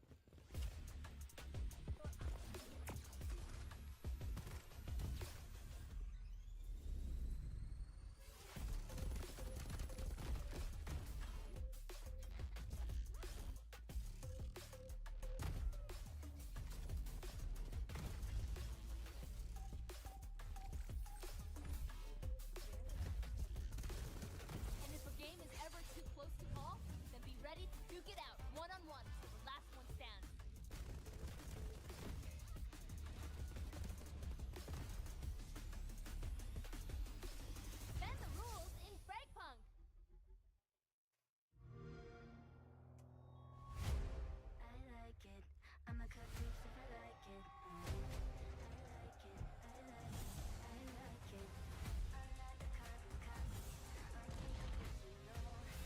Dude, Stalker 2 is the Game Pass game now?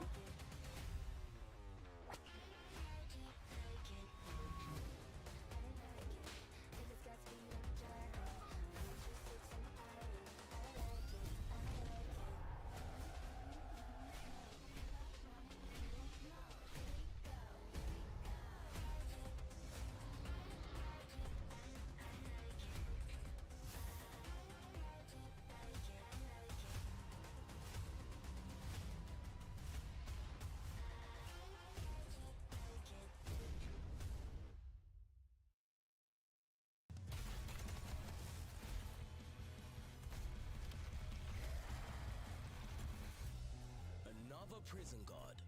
Good luck, mate. You're gonna need it. There's one escape pod left, but you're not the only geezer bolting after it. There's a lot of wankers between you and the sweet taste of freedom. Just a bunch of psychos gunning for the same prize. A lot like me. You might make it farther than the last pig I murked. Even took down some big boys along the way. But the last guard, well, they ain't exactly dead.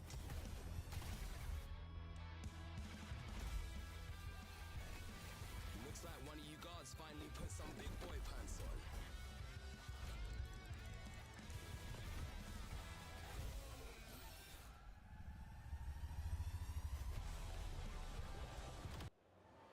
Well, Redacted looks absolutely amazing. We're super excited to be officially revealing the game today. It's from the minds behind the Callisto Protocol, and it's a frenetic roguelike with a darkly comic twist. Here to tell us more, please welcome the head of Striking Distance Studios, Steve Papoutsis, and creative director, Ben Walker. Guys, welcome to Germany. How are you? Thank you so much for having us today. It's great to be here. Awesome. This isn't the first time that we've actually seen the trailer. We've seen it where it was under the codename Project Birdseye. Can you tell us a little bit about the secrecy and about Redacted now? Sure. So when we first started thinking about this project, we started prototyping from the controller out. We were really interested in creating fast, responsive controls that worked for melee and shooting and our energy mechanic. And so as we were developing that, we then talked about the types of games we liked, and we found ourselves playing a lot of roguelikes. What we liked about that particular style of game was the replayability and the experimentation that occurs. So you have strategic and tactical choices. So all of those things kind of came together, and as we were prototyping it, we thought, well, let's see what people think of this. So we released that trailer that you mentioned for Project Birdseye, and that was met with positive reception. So we're here today with you, thank you, to announce the official name of the game, which is Redacted. No, it's amazing to see it, and I know we're going to be going through a load of gameplay as well for viewers to be able to check out. But it looks amazing. So good. I mean, you guys mentioned it there. It sounds like you had a lot of fun making the game, and certainly it's a wee bit of a departure from the Callisto Protocol and what players might expect from you guys. But as we look at some of the gameplay, can you tell us a bit more about Redacted, and then what can we expect to look forward to? Sure, absolutely. So again, it's a roguelike style game, and it's focused in a prison. So one of the things that we thought would be really fun was developing the story around what it would be like when a zombie outbreak occurred in a prison. So not only are there workers at the prison, but there's also inmates. So we thought that was an interesting idea, so we started developing along those lines. And we also included some of those key elements of roguelikes that I mentioned, which are the experiments that we have, which are our upgrades, and the various skills and meta currencies that you can use in-game to really change your play styles as you go through the experience. You mentioned a load of the prisoners. They're called rivals in the game, aren't they? Can you explain to us what rivals are and how that's going to affect the gameplay? Absolutely. So the idea, again, with the rivals was, hey, you know, there's other people in this prison, so what would they be doing during this outbreak, right? So we thought it would be interesting if there was a race to one escape pod. So not only are you racing against the rivals, but you're also having to deal with them. So they can do things like have room modifier attacks where they can slow you down or impede your progress. but you can also counter back to them, and you can use your own environmental control attacks and try to slow them down and impede their progress. Not only that, but then you can also square off against them in one-on-one fights. So think of them as like bosses as you go through the experience. And so not only do you have the challenge of the various monsters within this game, but you also have to deal with these rivals who are trying to escape. Yeah, and you can kind of see their progress along the bottom of the screen on the gameplay, can't you? Yeah. And like what if Excuse they're me. still standing and what's kind of happening to them. Absolutely, yeah. Catch up as well. Nice. I mean, going back a little bit, I understand it's a roguelike, and when I think of that, I think permadeath, but maybe, Ben, you could show us how that's going to be quite a core part of the gameplay in Redacted. Sure. So this is actually the area where you start when you die and you come back. And on the team, we like to say death is the opportunity to come back stronger. Nice. And so, you know, we have our punching bag here. As you can see, these are all our terminals where you buy your permanent upgrades. On the right, we have all of our currencies. The top one is the credits, which is only spendable and remain used inside the game. Yeah. And then we have our contraband here, which is for our permanent skills. So I can purchase one of these and then equip it on the side. So you actually build your own kind of loadout here, and I can actually buy more slots as I progress as well. So we have about 45 of these across 5 pages. So there's really a lot to dig into here. Yeah. That's a lot of different combinations for you to use. What other meta currencies have you got on the right hand? Because we can see them on the right hand side of the screen. What are they, and how do we what do we spend them on? Yeah, so over here we have the security IDs, which you purchase suits with. And as you can see, we have lots of suits to choose from. They look so cool. Have you got a favorite one? This is one of my favorite ones, the pilot suit. Pilot So suit, nice. I'll purchase it now. And then every suit has an initial buff that it gives you. And then also you can go and increase the upgrades to it as well. And so clearing 30 rooms, I'll get to reload my weapon faster. Okay, sick. So there's a lot of progression opportunities as well. So if you find like your own particular playstyle that you really like, you can hone in and focus on that and be like, all right, this is how I want to approach the next round. Exactly. And your skills and your suit and then your guns all play into how that build works out for you. So what else do we have? What else do we have here? So we have 5 melee weapons and 8 ranged weapons, and players can mix and match those any way they like. These are some of my favorites, the dual blasters. That look nice. Yeah, and then once the player escapes for the first time, they'll be able to unlock the upgrades for the weapons as well. So it keeps going, and you can keep going farther, keep getting stronger. Yeah, and what else is there in the hub for players to get involved with? So this is where we can transfer currency and also buy things like the first aid station in between levels, which is very, very important. So here, let me purchase the environment control. So as Steve was talking about, this is how you attack rivals remotely. So you purchase the upgrades here. Yeah, because we saw this happen a couple times in the gameplay that we saw a little bit earlier, didn't we? Yeah, exactly. And this will slow them down, it'll stop them, it'll do damage. And then once you buy all of them, you get the next tier of it. So you just keep upgrading and upgrading. Okay, sick. There's on the screen there was something about a combo with the rival attacks. What was that about there? Yeah, so when you actually do your rival attack, you select the rival, and then you have a limited time to kind of punch in this code. Sick. So there's a little bit of a rhythm to it. Yeah, rhythm game, love that. Yep. Okay, sick. That's so cool. And then the final two we've got are the redaction map and the performance review center. What are those? Yeah, so the performance review is a summary of your run. So here you can see what experiments you used, how many meta currency elements that you collected, the schematics and the fabrications. So this is a good way to kind of strategize as you go through, see what you did before and see what you might try to do next time. In addition to that, we have the Watcher Log, which actually provides a lot of deep statistics for you. It's fun to kind of min-max and see how you did against the various rivals, which experiments you tend to gravitate towards, and you can see that all here. So it's fun to kind of dig into the statistics. I'm not gonna sit there and say nothing and hold back what I want to actually say. Because I'm gonna go down for this channel. And if anything, I would get cancer for the fans. I take a bullet for each of my fans too. How many Stumbaton skills have you got? And that's what the fuck I'm talking about. And then we've got the redaction map. Yeah, so this ties Seriously. into kind of the mystery of our game. So here you're going to find out about the rivals. As you go through the game, you're actually going to find these computer rooms. And when you interact with the computer room, you're going to see these dossiers. And as you go through and unredact the information here, you'll actually be... Because the internet is a tough place. For yourself. So you're going to be increasing the damage you do against the enemies. You're going to be creating vulnerabilities for them. And so you'll also be doing all that. And in addition to that, you're going to find out more about the rivals and a little bit of their backstory. So it's a key component to really being able to deal with and handle the rivals. Oh, that's awesome. What I do know is we've got a lot more gameplay to check out, because it'd be amazing to see all these different like weapons and upgrades in action, so you can talk us through it. Yeah, so absolutely. Let's check out some more gameplay. But honestly, one of the things I love so much about games is when there are so many options for you as a player, and that's what Redacted has for you to progress and improve. So Bex, what do you think as well? I mean, yeah, I'm really enjoying this kind of like secret element to the dossiers and these rivals, and I really like some of these headings that we've got. There's some interesting topics that I'm excited to explore later. Oh, who's this guy? All right. Got a little outline here. Yeah, so... all hard work I put my heart into. Those blood, sweat, and tears, dude. That's, we don't know why. Hopefully that's why I'm done. Find out. But, some nights I set up. Interacting with you and kind of. I set up with no sleep. Insights as you progress through the experience. Okay. And so, yeah, I don't want to give away too much, but Mr. Green did it like that. Shadowy figure.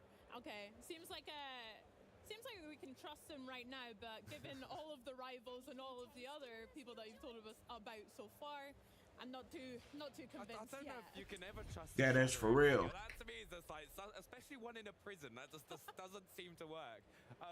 But because there's so many options of how to play the game, can you kind of run us through some of your favorite builds? I think this is us going up against one of your rivals right now, isn't it? Yep, absolutely. So, like Steve mentioned, we call our upgrade trees experiments. Yeah. And so we have a total of 115 of those in the game, split up against across 7 categories. A couple of my favorites are the biotech and mixing that with the electricity or the energy build. Speeds up rates of fire, and then biotech has a great skill called Rot, which enables enemies to explode on death. Nice. So you can see we're using it right here on his main fire. Oh, cool. I love an area of effect. That's always helpful. Yeah, there's also like constant combination of using melee and ranged attacks, isn't there, throughout the gameplay? There is, and since you don't get to choose which upgrades you get to pick every time, you'll find yourself exploring and finding new ones that you weren't expecting that turn out to be really fun. And so we've had a lot of people start to play different ways just because they stumbled on a really fun build. Yeah, it's always going to be one of the funny bits. It's like you're going to go, no, I'm going to go use these guns because this is what I want to use. I love them. And then you'll be like, wait, no, that's like the most powerful melee weapon in the game. I'm just going to go melee build or something like that. Yep. I like it.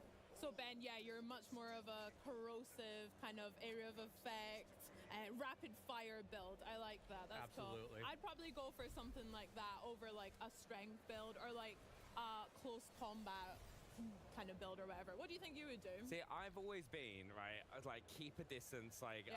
I played as like, yeah, no, I was always like an assault rifle player and like FPSs, I was like, kind of keep a distance, kind of like kite people.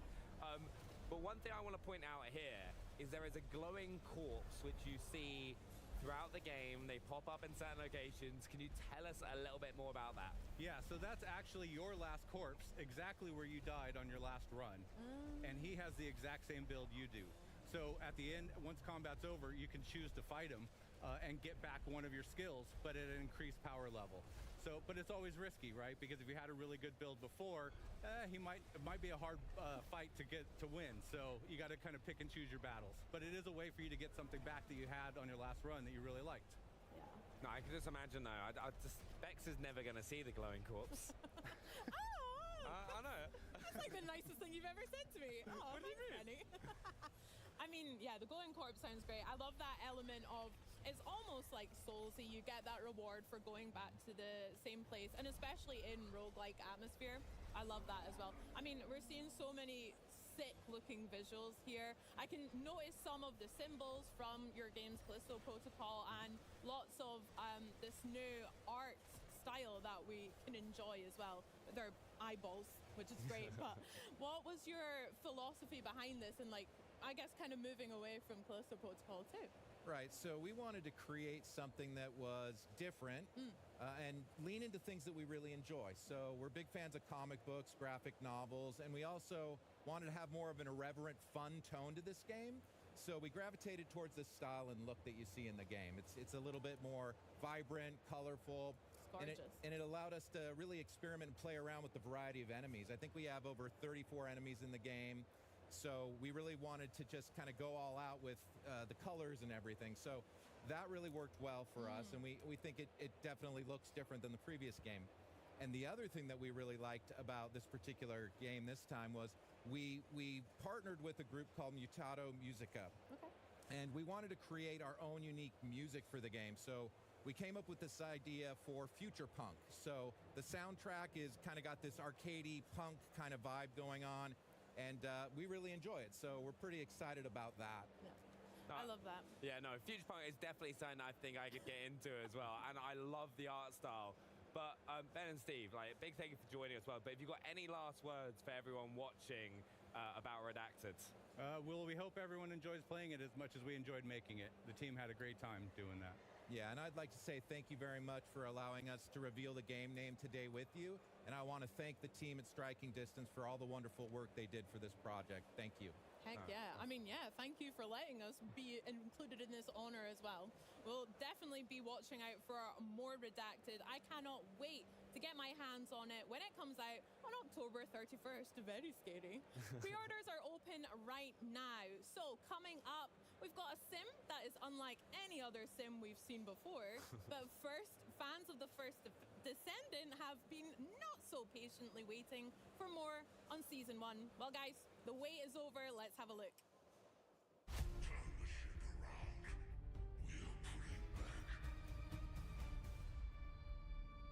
We managed to fend off our enemy's large-scale attack, but the war is far from over. The Colossus still threatens us, and our enemies are plotting new strategies. Can Ingress ever find true peace? Has Corel really given up on the war? After Corel's fleet disappeared, the Vulgus began moving from deep within the dungeon to raid the Ancestors' facilities in Ingress and reclaim the outpost. Detecting this, Ingress immediately dispatched a scout. That scout's name is Haley.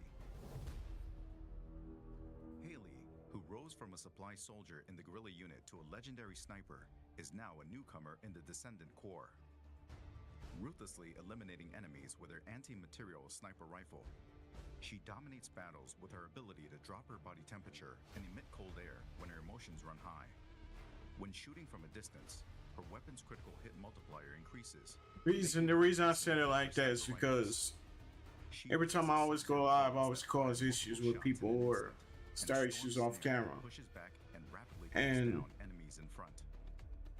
this is just how the channel is going to be for the rest of the time. And if y'all don't see me for a while, you know what happened.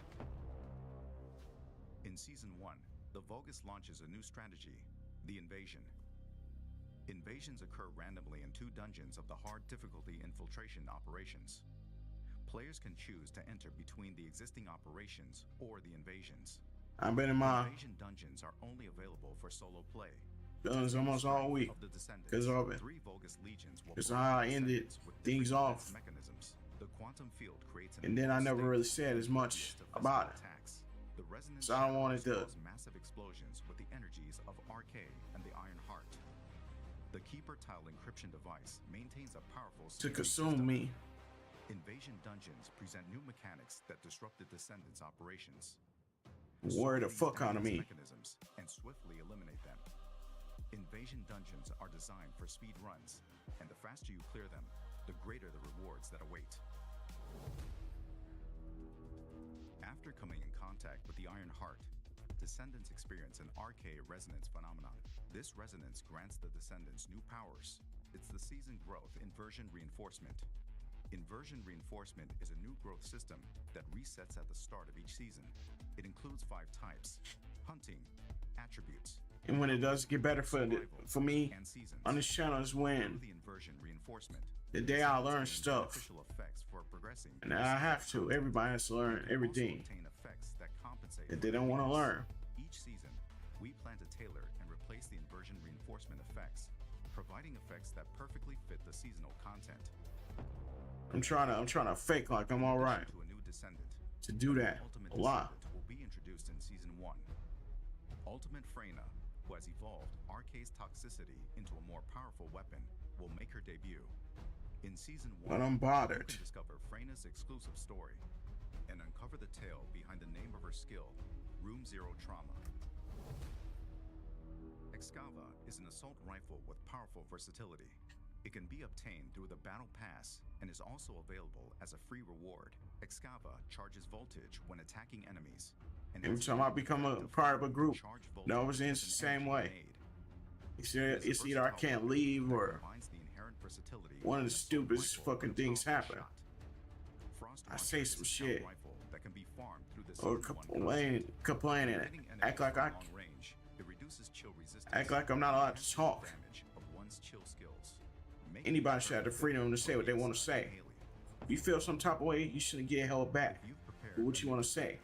If somebody came to my channel saying they didn't like something, I let them say whatever they wanted to say. I wouldn't hold it back. I want to tell them they couldn't say that. If it was racist, I wouldn't let them say it. Shit. My family members don't use skin color. They don't ever use skin color. The first Ever. Descendants first season begins on August 29th with Haley, a new descendant, Ultimate Freyna, and the I never heard any of my family members talk about skin color. and void Ever. battles await you in Albion. Descendants. That's why I'm like I am. Descendant. Season 1 Invasion. Play for free. I just don't get people when they don't know how to shut the fuck up. I don't understand. I didn't understand.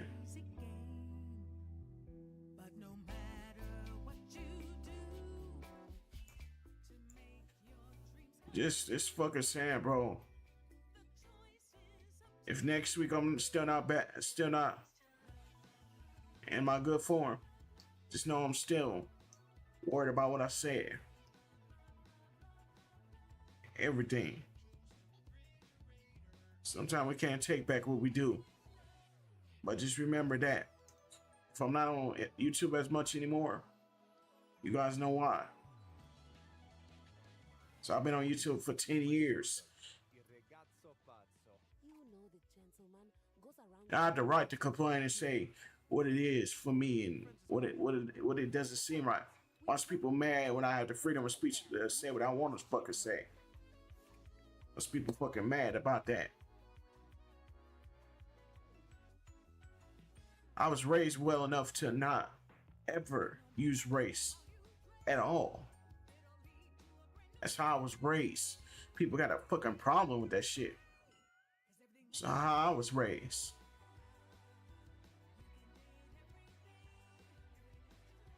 I was raised to be kind. I was raised to be cool with people. If there was a problem, I was supposed to fucking sort it out. Oh, the way it ended wasn't sorting it out. It made an issue to nothing.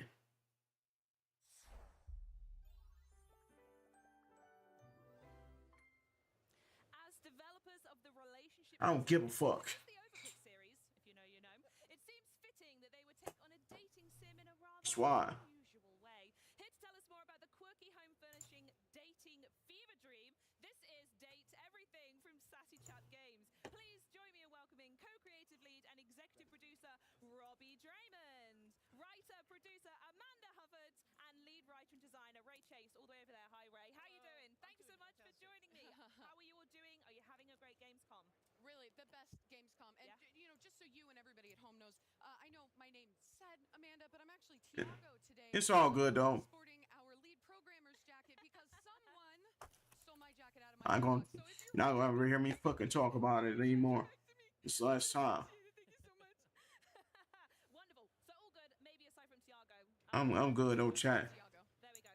Now, I most likely confused people in the intro of what exactly I was talking about with the game. So This what's coming to those that's bullshitting me, bro. It's all good. This is an absolutely bizarre game that has never been made before. You start out, it's almost a first-person shooter, as it were. You get a job as a Sooner or later, service agent doing stay replaced by AI, but there's nothing to fear because your entire existence will be changed. It's consuming me. What do I say?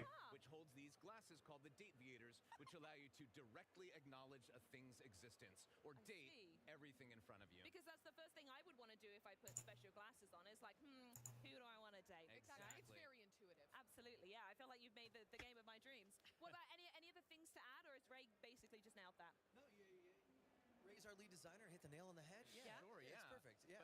But the idea just came from a random day when Robbie and I were joking around. Hey, well, I like our game. The idea is a joke at the beginning, but underneath there's so much more. And yeah, we just pitched it out during a voiceover session. Do you know why I got a lot of backlash for this stupid ass platform? I actually secretly hate it. Why? Because they do a lot of my friends dirty on this platform. A lot of my friends have clicked.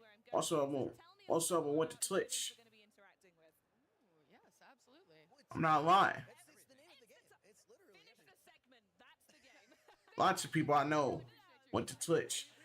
I recommended that my friend Ghost should go to Twitch before YouTube. Why? Because YouTube is ass. I'm not lying about that. All you content creators that get your subs up and get your channel monetized because you just got all lucky and shit. I'm actually jealous of that shit because of how come I haven't? Because when I have the right to say how I actually feel and this and that, platform fucking robbed me, bro, of me getting monetized, bro. And I have the right to complain, bro. Who shouldn't have the right to complain? Everybody know I grinded my ass off. I have videos with 9.4K on this channel. Every character has 3 different relationship statuses that you can ending with them. Yeah, Oh. It is date everything, but you can also befriend everything. And I secretly don't like it that much anymore. Like I used to. I've been showing fake emotions the whole time. Like I care. I was going to say Tiago then, but that's... Tiago, if you could jump up here. I'd have to go with, I think, Vod Trap. Hilarious character and probably one of my favorite sessions that we did. It's so funny. You can't go through Von Trapp's story without laughing, crying, sobbing. It's so good. We had an amazing writing team of about 30 individuals, and they all put their unique perspective on it. And then the voice actors came in and added another layer, right? And when you're talking about a character like Von Trapp, which is Dana Snyder, who you might know from Aqua Teen Hunger Force, Master Shake, a ton of other comedic stuff, he just kind of went wild. And Tiago, our poor programmer, had to deal with all the changes. The real Tiago. I never take back what I fucking said. How about that? And I said what I said because I got robbed. Motherfucking robbed. Out of my mind. And though they're a mechanics character that sort of show you how to play the game, the writing is... Keep showing I fucking care. But I don't care about no motherfucker that did me wrong. I don't give a fuck about you because you went at me and said what you wanted to say. I wouldn't use a race. I didn't bring that into that. I didn't say that. I didn't do that and this and that. All I did was wanted to leave, and then I created an issue out of nothing because of how it ended and this and that. But that's what automatically happens. I don't keep what I want to say to myself anymore. About that, I won't keep it to myself about what I want to say. Because some of the stuff I say could be harsh, but it's not for you. It's not for anybody to understand how I feel. The motherfuckers think everything is good. Everything has ups and downs. You don't understand that shit. But way more spreadsheets than you ever thought possible. We've all learned a ton of lessons. We've all Shitty mindset, bro. I don't fucking sound like it on this platform. Absolutely the high point of my life. I'm so Tell me some fucking slack already. Where this game has come from the original inception to actually being able to make 100 characters that all are different, that all have different playthroughs and styles, that you can really... I know people that stream and get lots of views or no views. What we do is very forward-facing, but it's very low man on the totem pole when it comes My friend Raven has 3,000 subs. She's not monetized either. I'm with her. Of our own and then put it out into the world. Not only is one of the most rewarding experience, it's also terrifying. But that part of it was over. We On that. gave the world the conceit. We both should be in that area. From what we can tell, they said yes. So we're so excited for everybody out there. Raven posts less than me. It's the best. Do you think it's maybe changed your perspective the next time you go to voice something that's someone else's game of like? She still ain't getting no monetized. She still ain't monetized. It already has. I think the very first session that I got into post being like halfway through This production. platform is gonna go downhill because there's shit on people like me. And if I do say so myself, I think the session went even more. It's gonna go downhill. I mean that. I'm gonna be more judgy now. Surveys won't help my channel. All that bullshit won't. Make myself more available to everyone. Yeah. I want to mention the actors a little bit because we've already heard a couple. Felicia and I'm only sitting up here because I got this email asked to do it. black books and just messages like, hey, do you want to just come do a voice? Like, what was that process like? For us, diversity has been a key part of this, not just in the stories that we're told in the appearance. Otherwise, I wouldn't be doing a stream. I don't know tomorrow if I'm doing another stream chat. Y'all to wait to see. If I do or don't, Household names that everybody knows. We have a lot of up and y'all got lucky. and wanted to give them a broader stage. We have non-traditional actors who are coming in and doing roles. We got to run the gamut on our casting. We have film and television actors. We've got video game staples. We've got people who did their. We've got Broadway actors who did their. One of my good buddies did his first ever video game ever. I bet that's a fantastic performance as well for Broadway. He might sing a little bit. That'd be a big one. But there was a lot of texting. It was literally like, hey, would you come be a chair? Are you free on Thursday? But the funny part is word got around. We recorded for about 5 months. The man above know how sad I am. I deserve to be. I deserve to be like that. Because it's this. Will you please be a chair to be like, can I be a I'll be a carpet. Just let me in. A coffin? Everything over here consumes me. So how that is. Anyway, yeah, wonderful.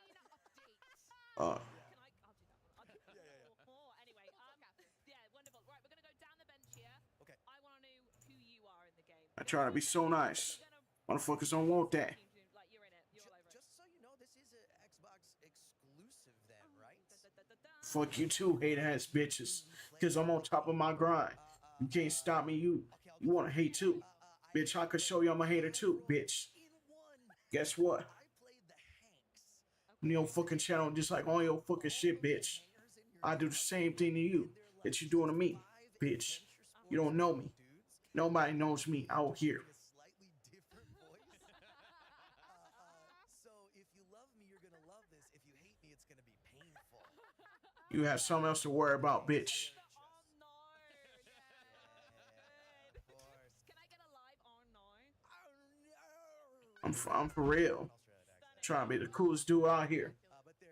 Trying to be nice to people. People don't respect that shit. I love them. I hope you guys love them too. And then gonna get mad at me for some small shit. Fuck. Rebel is very I can't do this fucking stream mentally, bro. hang out with anybody. Really don't understand why you keep talking to me.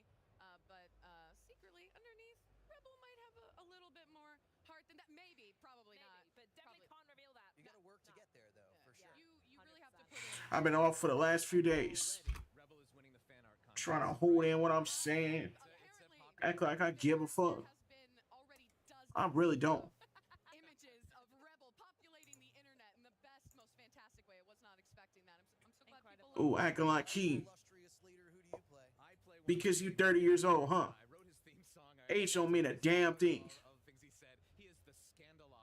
That's why. I'm like Ghost. I don't give a fuck about age either. Because it's pointless. If I'm a grown adult, bet your ass won't say that. If I see you in real life. Because you ain't buying a fucking screen, yo. Fucking phone, bitch. So guess what? I don't care. These people act scary out here. Everybody acts scary. Scared of none of them bitches, bro. So I put heart into what I do each and every fucking day. Lee, who's one of the best voice actresses ever, we're like, well, we have to make her the chair, right? And call I just haven't been in my right mind for the last few days. formula, but So what happened? Sometimes the name comes first and the concept comes with it. Sometimes And I don't know when I will. we have a floor. What do we do with this character? And we Sad shit though. what might Tough it be? love. All these characters were developed at different times. Some faster than others. Some had different rewrites and stuff. But we didn't want them all to just be rhyming name, even though it might seem like Yeah, no, fair enough. No, I love it. I'm gonna say something, and I won't take it back. Because in the B-roll that we got playing here, there's something that pops up I really want to talk about, which is this content. You do karma to me, you won't have karma come to you, yo bitch ass. Guess what? our game in general is You think you getting off easy because of what you said? negative in that way. It's body, it's fun, it's flirty, but My boy get your channel. really good time. But we do have characters that we wrote. There's 100 different ones, and it's not all jokes and fun. He know who you is too. Like to dip into some serious stuff. I mean, that's the idea of the concept, right? And then we deliver something more earnest. And some of the characters Ray figured out we have to talk about. We had a unique opportunity here because I ain't scared of your bitch ass either, or my friend. it meant that like some of our characters He ain't scared of you either. quite vulgar, let's just say. Skylar says, I've never seen my content aware go off like this. But you have the opportunity to have this content aware feature on, and anything I ain't scared of nobody, bro. Skylar is able to like Because I was raised not to. is this something you're comfortable with? And I was raised not to be. judgment from us as developers, Any of these keyboard warriors, and absolutely no expense to your play. I ain't scared of them. Any ending that you want with them, and you can take out that triggering content. And if you're Because you're only buying a fucking screen, you ain't gonna do shit, bro. aware right at the beginning, and it never comes up. Yeah, it's a really a small percentage of when that content aware pops up. But if you see it the first time and you don't, It's a bunch of keyboard warriors. you can turn it back on whenever you'd like. Exactly. Yeah. Definitely. Thank you so much for telling us about that. I love it. Just green-eyed devils out here. Welcome. We want people to have the best possible experience with this. And we always say this is a game, even though it's a dating sim, it's never a game that you would be embarrassed to have someone watch. I had a lot of stuff to say, You know? and I won't shut the fuck up. It's my channel, bitch. So with it being a dating simulator, and you said there's 100. I run this show, Are there any bitch. existing relationships in the house? Are the players gonna meet? Give me cancer, see what happened, bitch. And you'll have more problems on your hands. My fans are fine for this whole entire channel. That the player then kind of gets to pull apart and unfold. Some of them interact a little bit more. Some are maybe a little bit more siloed. The man above knows what's going on too. Discover as they go through. Yeah, I mean, we have two characters that debuted in the trailer, Harper and Dirk. And when you first encounter them, they're kind of intertwined. They're mixed up, and I won't say how to give away too much, but they're mixed up in not the world's. They have a content aware warning because their relationship could be. To all the people praying on my downfall, you're not gonna do nothing to me. Whatever you want, you can get them back together. You can break them up. So I ain't gonna You can become friends. You can romance them separately. give you anything here on this channel. So I run this ship. I run this channel.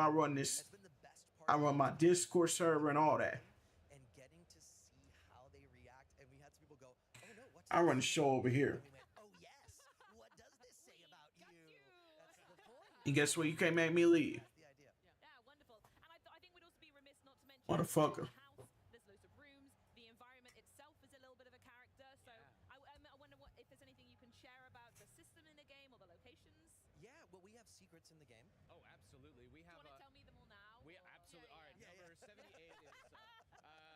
No, we have lots of. We have a house. And I'm Jay, and that's all you need to know. JayTheInfinite, that's all you need to know. The house changes based on what relationships you have with everybody, and there's little secrets. I ain't scared of nobody by no fucking screen. Passed 100 times, then realize through this system that we were talking about.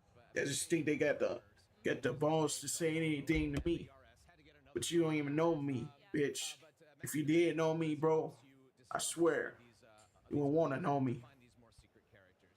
Yeah, and they all exist in You would never want to know me. obviously what you would think the kitchen characters are more connected than others, but you got the secret areas. But we also wanted this is our story delivery system, this house. People ask us it's scary out here.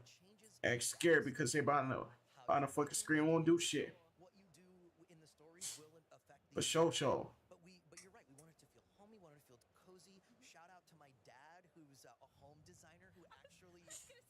You're going to have to take care of kids soon. Don't worry about me. You're going to take care of your kids soon.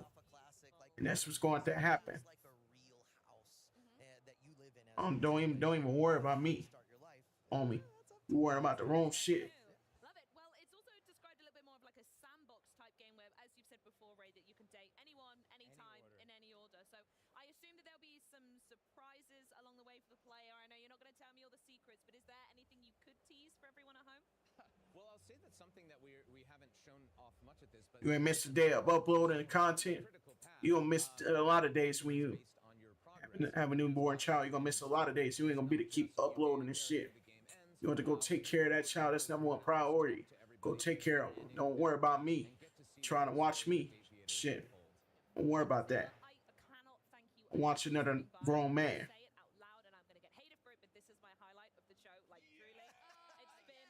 It's been a joy talking to you all. I hope you have a phenomenal Gamescom. I'm going to come down and play it myself after this and see who I can start dating, and I'll let you know who my favorite. You probably gay for one.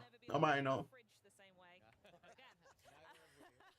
Coming up, we're going to take to the skies with the latest map and Real. new planes to join Microsoft Flight. Dead ass. I don't know. Updates coming to Fallout 76. But now it's time to dawn the role. Worrying about me. Watching me, bro. Waves of Imperial forces and relearns the forgotten skills of battle that once helped him save an Sending people after me when your ass is scary. That's what you gotta do because your ass is scary and lame. You ain't doing nothing to me. General Khazan, who once saved the Empire from the Dragonkin, survives against all. You're just a keyboard warrior. You're behind the screen. Oh, I'm scared. I'm not really. I'm not scared of your bitch ass. And seek revenge against his enemies. So I shouldn't be.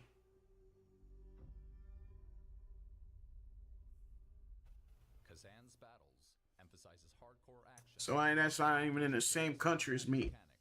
The core principle is see and respond. We've put significant effort into creating precise and vivid combat experiences based on this concept. Essentially, we designed the game so that the players can observe and decide their actions, providing clear feedback for each decision. Combat moments are primarily divided into two phases: the monster's attack turn and Khazan's attack turn. We aim to make every moment enjoyable. To achieve this, we included various ways to respond to monster attacks. Players can exploit openings to attack or choose to defend. Howlander, this is for you. You wanna watch me, you wanna keep tabs on me? Keep sending your boys in my chat. And I make them they act scared. You scared of me, bro. You're not gonna come to my country talking like that either. That's for you directly. I'm not scared of you. You behind the screen and you're a keyboard warrior. You ain't gonna do shit. Say shit. That's why. I ain't scared of your bitch ass acting like you a 2-year-old and don't know how to act and this and that. Your ass is 2. You ain't 30 years old. I don't give a fuck about how old you is. That's why. When initiating a battle with a brutal attack from behind, Khazan can gain numerous attack opportunities. Limited I had the right to say what I wanted to say. If I had a complaint, I could say what I feel. You didn't like it, what I said. It's not my problem. It's not my fucking problem. It's yours because you had to say something. And of course, I didn't direct it toward nobody else. I didn't say at such and such. I left the question open to anybody to answer. That's what happened. I didn't understand the question. It's not my problem. Everybody don't understand everything. Everybody had a tough year, rough year. Don't put that on me directly. Against strong enemies, including boss fights, using stamina strategically. And then I didn't want to come back to y'all shitty community anyway. With some shitty content creators don't give a fuck about me anyway. Y'all say y'all supporting, y'all say y'all want to help me. I want showing me fucking support. It was about 4 of y'all, 3 of y'all doing that. There was one dude doing it when he wasn't asked to.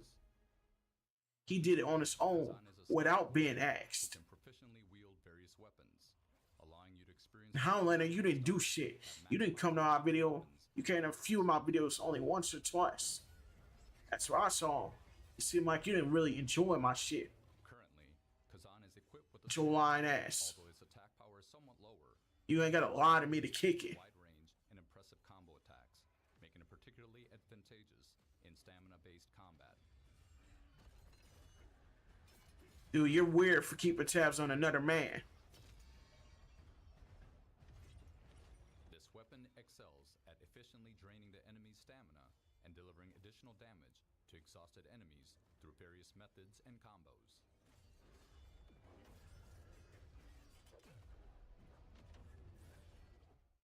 The Great Sword is another weapon Khazan can wield. It offers the option to charge most actions, favoring slow. You're most likely gay, and that's the problem with you. Watching another man keep tabs on, that's crazy. Playstyle that can crush enemies before even engaging in Go zest yourself. Khazan is an action game that focuses on the fun of character development. As you progress, you'll acquire items and skills, evolving your combat from careful and strategic to powerful and exhilarating. Khazan's journey of revenge is about to begin. Don't miss out on the chance. You told me not to complain. Bitch, everybody else was complaining. There was a lot to say, whatever. I wasn't really allowed to say what I wanted to say. That's why I want to leave that fake-ass community. Because y'all was not going to show me love. Y'all was going to show me that fake-ass love and support. That's why I fucking left on my own 2 feet. And then created bad terms. Because your ass didn't understand. When I said what I said. Fuck up out of here, dog. Which is a huge bummer because I love the show, I love the people, I love the vibe, the gamers. So yeah. You wanted to bring up color. You wanted to say I'm autistic and stuff. I have none to be afraid of. To kick it with you. Say this and that. You should have never brought me up like that in front of everybody. Because that was not your business to tell, dog. And put it out there in front of your friends and boys, act like it's just a joke. 2024 or MSFS24 as we now call it, it is the biggest undertaking. People always put that shit out there to hurt me. I'm not hurt by it. Why am I not hurt by it? Because you threw it at me like some bricks. Well, I didn't know what was about to happen. Worldwide ship traffic, worldwide oil rigs, So airports, glider airports, animals. that's all good. It's massive. And then MSFS24 is the Because if we meet again, it ain't gonna be nothing sweet. So we added tons of detail everywhere. We cross paths again. It's just huge. But I ain't coming to give no handshakes out. None of that shit. Pick from dozens of authentic aviation activities in a career, and that adds a completely new. Is you? And so you can be like a firefighter. You do that to somebody else out there. You gonna meet your maker. Or just a passenger. It's not gonna be me. And on top of that, we added. It's gonna be somebody else hating on you. Low altitude challenges, landing challenges. Just if you have a little bit of time, you can have fun in flight sim. That is an insane amount of content. I also love the landing challenges. I once somehow managed to get. I'm gonna give it a few years. That community's gonna fall apart. Everyone's gonna go their separate ways. A YouTube community won't exist for much longer. You're gonna make sure it's gonna last. Very keen to share some goodies with the community. It's not. Yeah, it's actually Mark my words. joys every year to come to Cologne and to bring something to the community that has local relevance. So And I know that. Remember last year we did EDDK, which is the Cologne Bonn Airport. And we Say I put live because I want to go live. I can go live whenever I want to. big flying boats. The year It's not nobody's City Update 1, where we actually had obligation to tell me when to go live. I go live when I want to. Düsseldorf and Dortmund and Hanover, so really local cities. I go live for the respectful viewers, the ones that want to actually watch my live. And this year we Don't talk down on me. So I'm happy to announce we're launching Actually respect what I do. which is the DACH region, so Germany, Austria, and I don't care who doesn't like me. we have assembled a huge amount Fuck those people. of this. So we're launching Because I'm not doing it for the ones that don't like me. I'm doing it for the ones that respect what I do. I'm saying it loud and I'm saying it loud so the ones in the back could hear. simulator in November, but we wanted to The give section act like I'm deaf. And then we have all new digital elevation maps. They're called DEM. And on the top of that, we have photogrammetry cities. So these are the 3D cities. cities that are shown in Flight Simulator, and we have Frankfurt am Main, so Hanau. And then we have Berlin, Potsdam, and Karo, so sort of northeast. And then in Austria we have Running up because you won't. And Salzburg. And in Switzerland we have Bern and Zurich. And on top of that we have 116, which we call POIs, or places of interest, or points of interest. So famous places. I don't mess with it. I don't mess with scared people online. I don't do that. I don't mess with nobody that acts scary and act like a sissy and act like they just all special shit. Right, let's take a look. People not special out here if they talk down on people.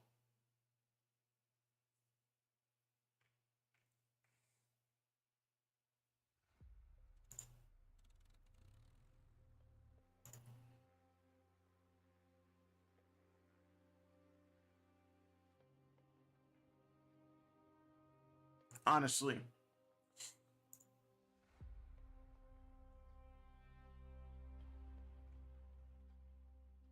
On some real shit.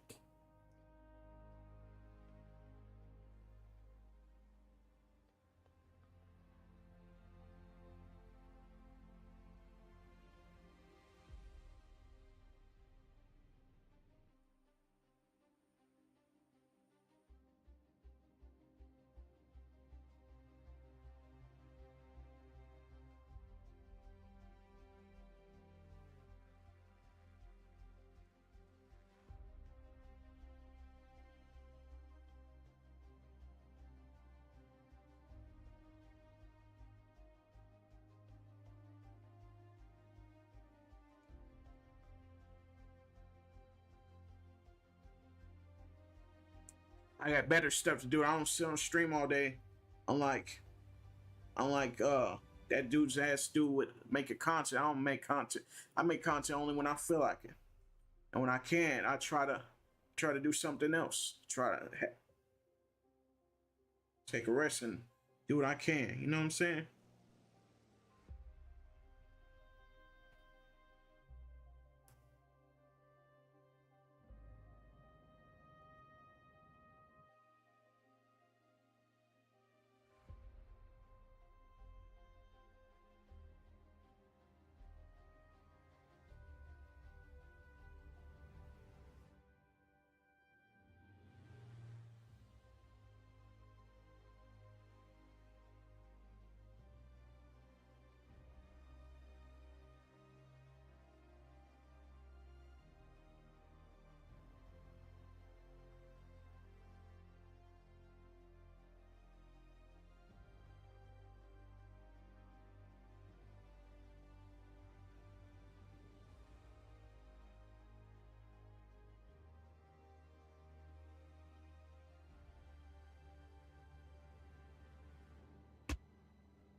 Dude, I want to try this game on a PC one day, but I don't have no gear things to play on Flight Simulator game. Like, them things would be expensive to buy, I think, right? That actually looks To actually play a flying game. amazing places to check out. But I know your team does an Think they incredible would. world updates, and I hear this one hit close to home for you. Yeah, thank you so much. And I'm so proud that we can basically bring regions of the planets to life with these world updates. And this particular one, I don't know if you know this, but I was actually born in Frankfurt, and I, as a little kid, grew up in Heinstadt, which is near the area. And then my mom comes from Darmstadt. My brother lives in Buchschlag. So when we got I ain't worried about it because when went into the game, I ain't gonna worry about it because I found the house I grew up in, the kindergarten I went to. Because guess what? Here's the house my mom grew up in. My brother lives over I don't have to sit here all day, unlike other people. It's amazing always. Unlike that dude that probably does sit up there all day and do nothing but stream and record. Now that you can go walk around as well with the new update, it's like you can really get into that like nitty bitty detail. Yeah, exactly. Yeah, I mean, it never ceases to amaze me, and we call that the digital twin. The whole goal is that we have a real one-on-one representation of the entire Earth. And you know, the world, I always say the world is full of sensors. So there's sensors on satellites and aircraft, your phones, your cars, and we get all that data, and we can feed that back into the sim. So it's getting better and better over time, which is just so cool. Yeah, and now that we've seen the world update, can we expect a new aircraft to go with it? Always, you know, we call those local legends. So when we do a world update, we try to basically highlight important things in the history of aviation relative to that region. So for Germany, we did a few already. We did 2 Junkers and 2 Dorniers. And today, I'm very proud to announce a very special plane from Bremen called the Focke-Wulf 200 Condor. And it was first flown in 1937. And at the time, it was the most sophisticated airliner in the world. And we have a trailer.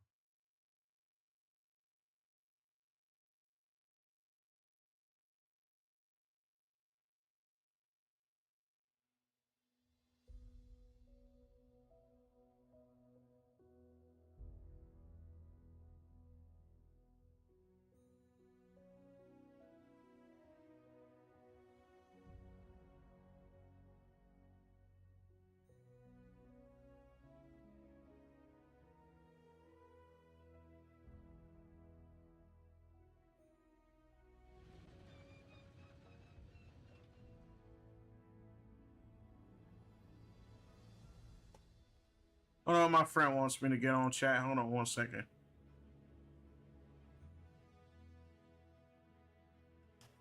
I'll be talking to him on the mic, but still streaming.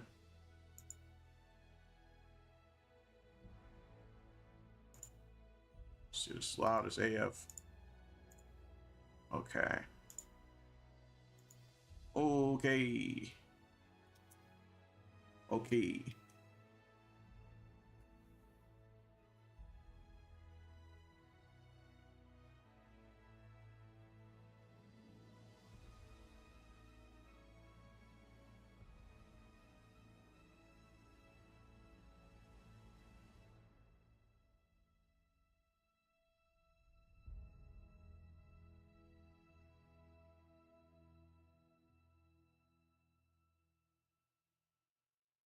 That was actually amazing.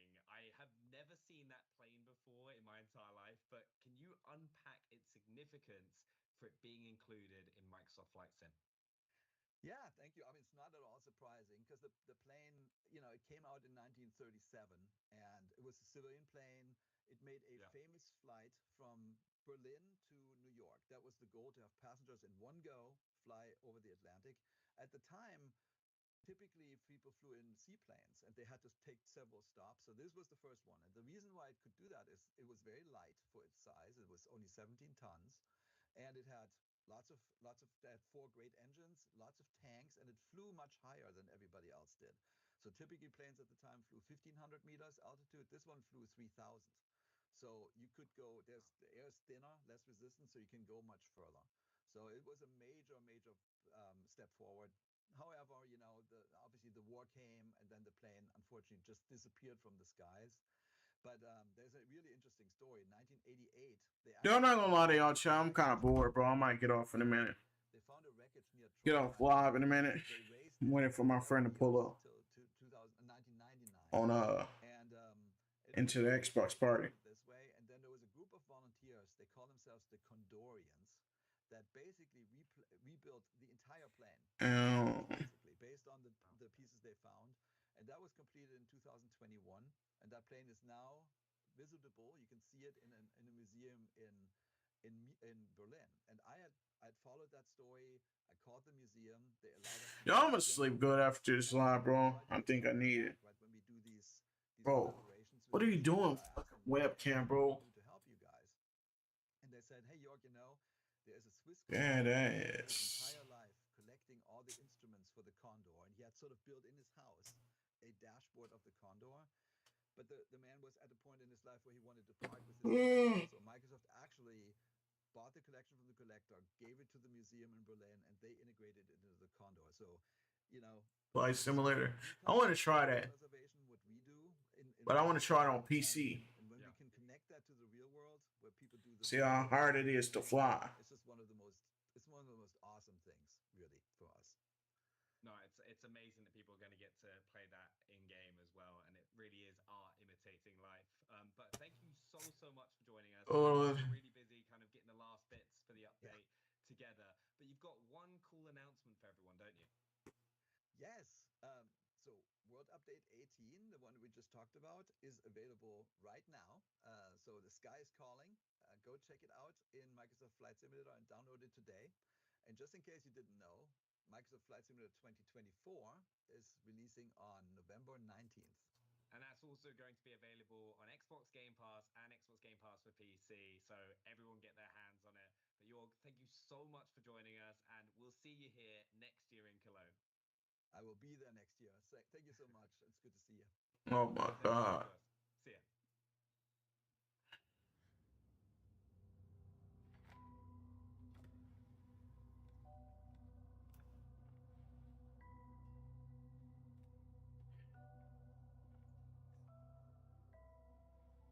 Hi, I'm JayTheInfinite, producer of Little Nightmares 3.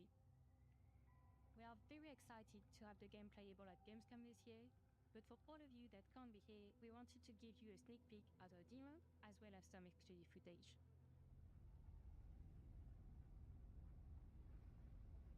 Little Nightmares 3 tells the story of Flo and Alone, two friends trapped within the Spiral, a cluster of disturbing places. Oh my God, bro. I'm about to lose my mind. They will have to work together to survive in this dangerous world full of delusions and escape the nowhere.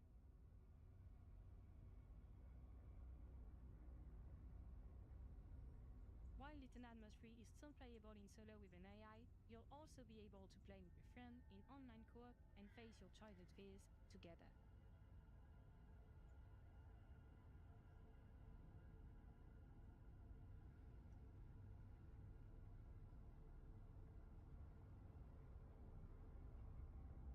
Welcome to the Necropolis. YouTube, come on, dude. Here for this walkthrough, This is why I don't be liking to stream that much on here no more, dude. Or Twitch, bro. I'm not lying, dude. Each character is equipped with their own iconic item. Alone has a wrench that will have a variety of usages, like for example, activating... Hey, come on, dude. I share all my streams. I share all my videos. And I just don't...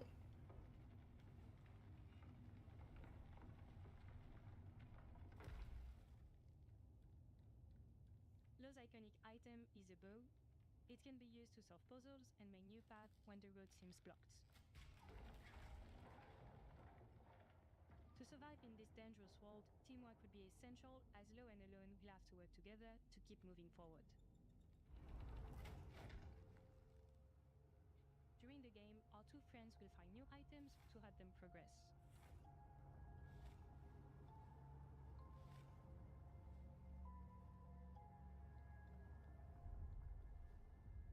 Let me see some chat. Hold on 1 second. Let's still play if I do this. It has been described as a city of eternal energy and certain death. It is a weird place that used to be inhabited by the dwellers. Hold on, chat. I gotta look at some.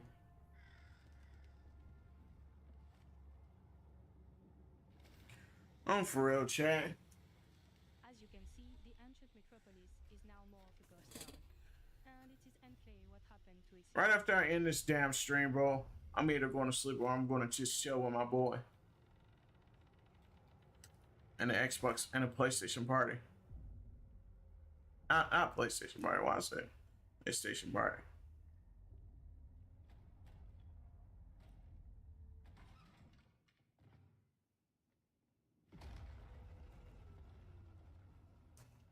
This is Monster Baby, one of the new residents of Little Nightmares 3.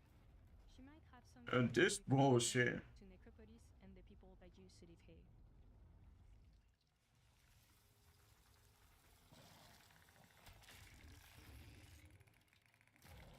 It seems that crows are not the only living inhabitants left. And to defend themselves against these threats, Lo and Alone had to work together and find new uses for their items. Well, night has fallen on Necropolis. It's the first time ever that we show this part of the game.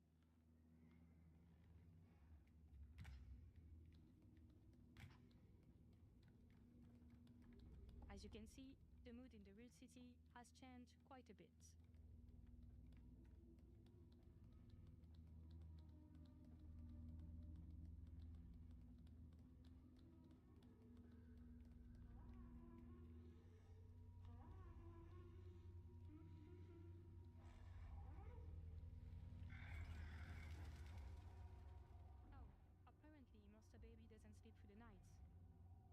you want to become one of the toys.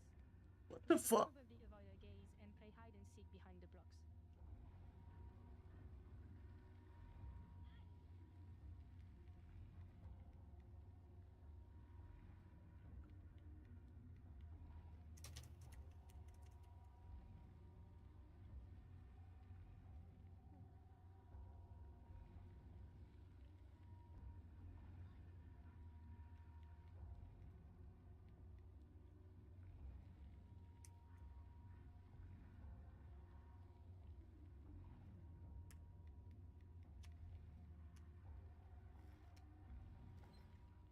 It should be safe here. That's it for now. Thank you all for watching this gameplay. This garbage ass game, bro. You more about the game.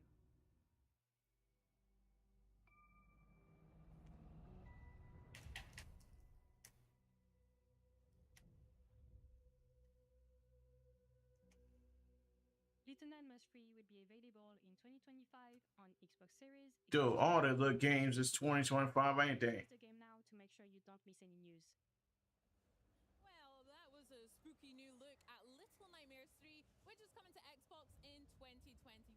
So now it's time to go to the vault with Skyline Valley out now and the Milepost Zero update launching very soon. Dude, what's the point of doing a Gamescom this year if most of the shit is delayed, bro? Fallout 76, please welcome Milepost Zero. Hey, fuck up out of here, dog. John, thank you so much for joining me. How are you today? Oh, great. Thank you for having me. This is awesome. Heck yeah, let's talk some Fallout, shall we? Let's do it. So first up, a huge part of the Fallout franchise and also Bethesda as a whole is community involvement and the impact that they actually have on yourselves, if that's fair to say. Can you tell me a little bit more about what that impacts your development timeline from the community involvement? Sure. Yeah, that's a great question. You know, I've said it before. Bethesda Game Studios has the best community in gaming. They're so great at giving feedback, saying what's not working, saying what they'd like to see. So the team always makes sure to stay on top of all that feedback, whether it's on Reddit or Discord or whatnot. And what we do is we kind of Discord. down to large strokes, bigger trends, right?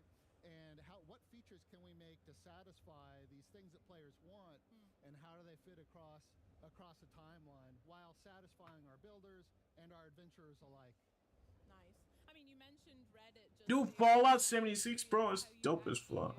Those sites or maybe other corners of the internet to actually take the feedback from the community and then put that in the game. What does that look like for you and the team? Well, I'd like to outline some sort of really cryptic process, but it's really just me on my phone going down the post and remembering, oh yeah, somebody said that.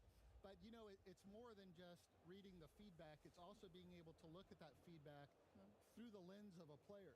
So we all play the game on the team. I, speaking for myself, have multiple high-level characters I've gone through the game with to try different things.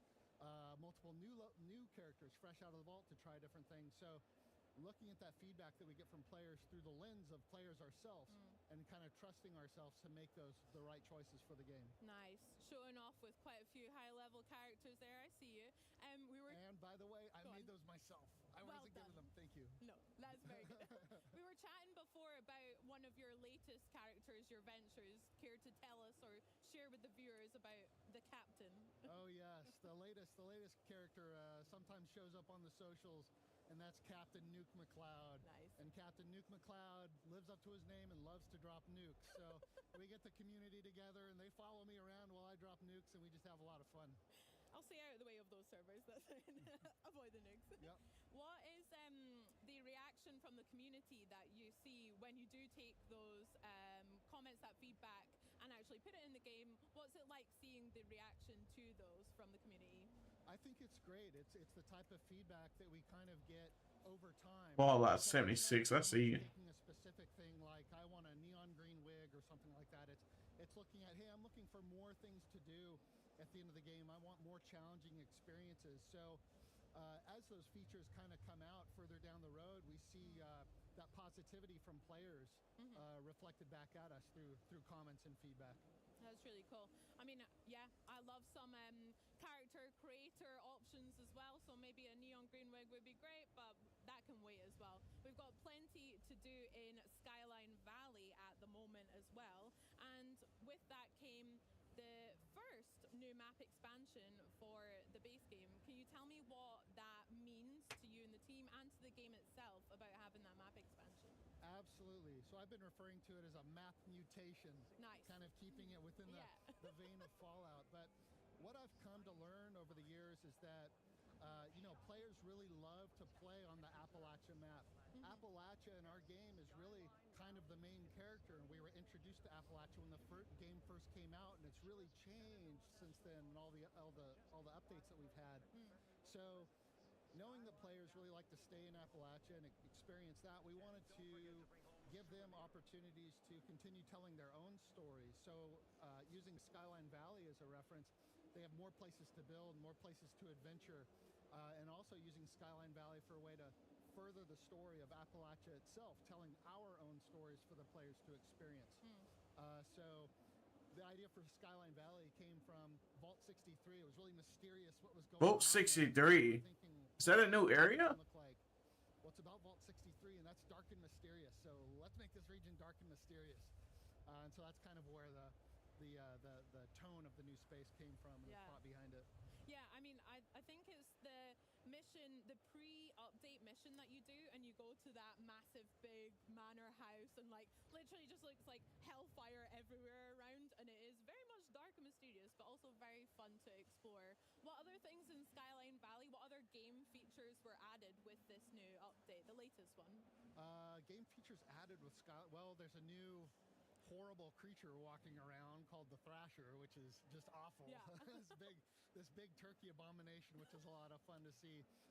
We've also got a new boss in there that's triggered by nukes, the trifecta terror, the trio Storm Goliaths, which are really fun to fight. And they play off one another, which is kind of a new mechanic. You kill one, the other two get stronger. You kill one of them, and the last one gets really strong. So that's fun. Yeah, that is fun and also terrifying. That's great. Yeah.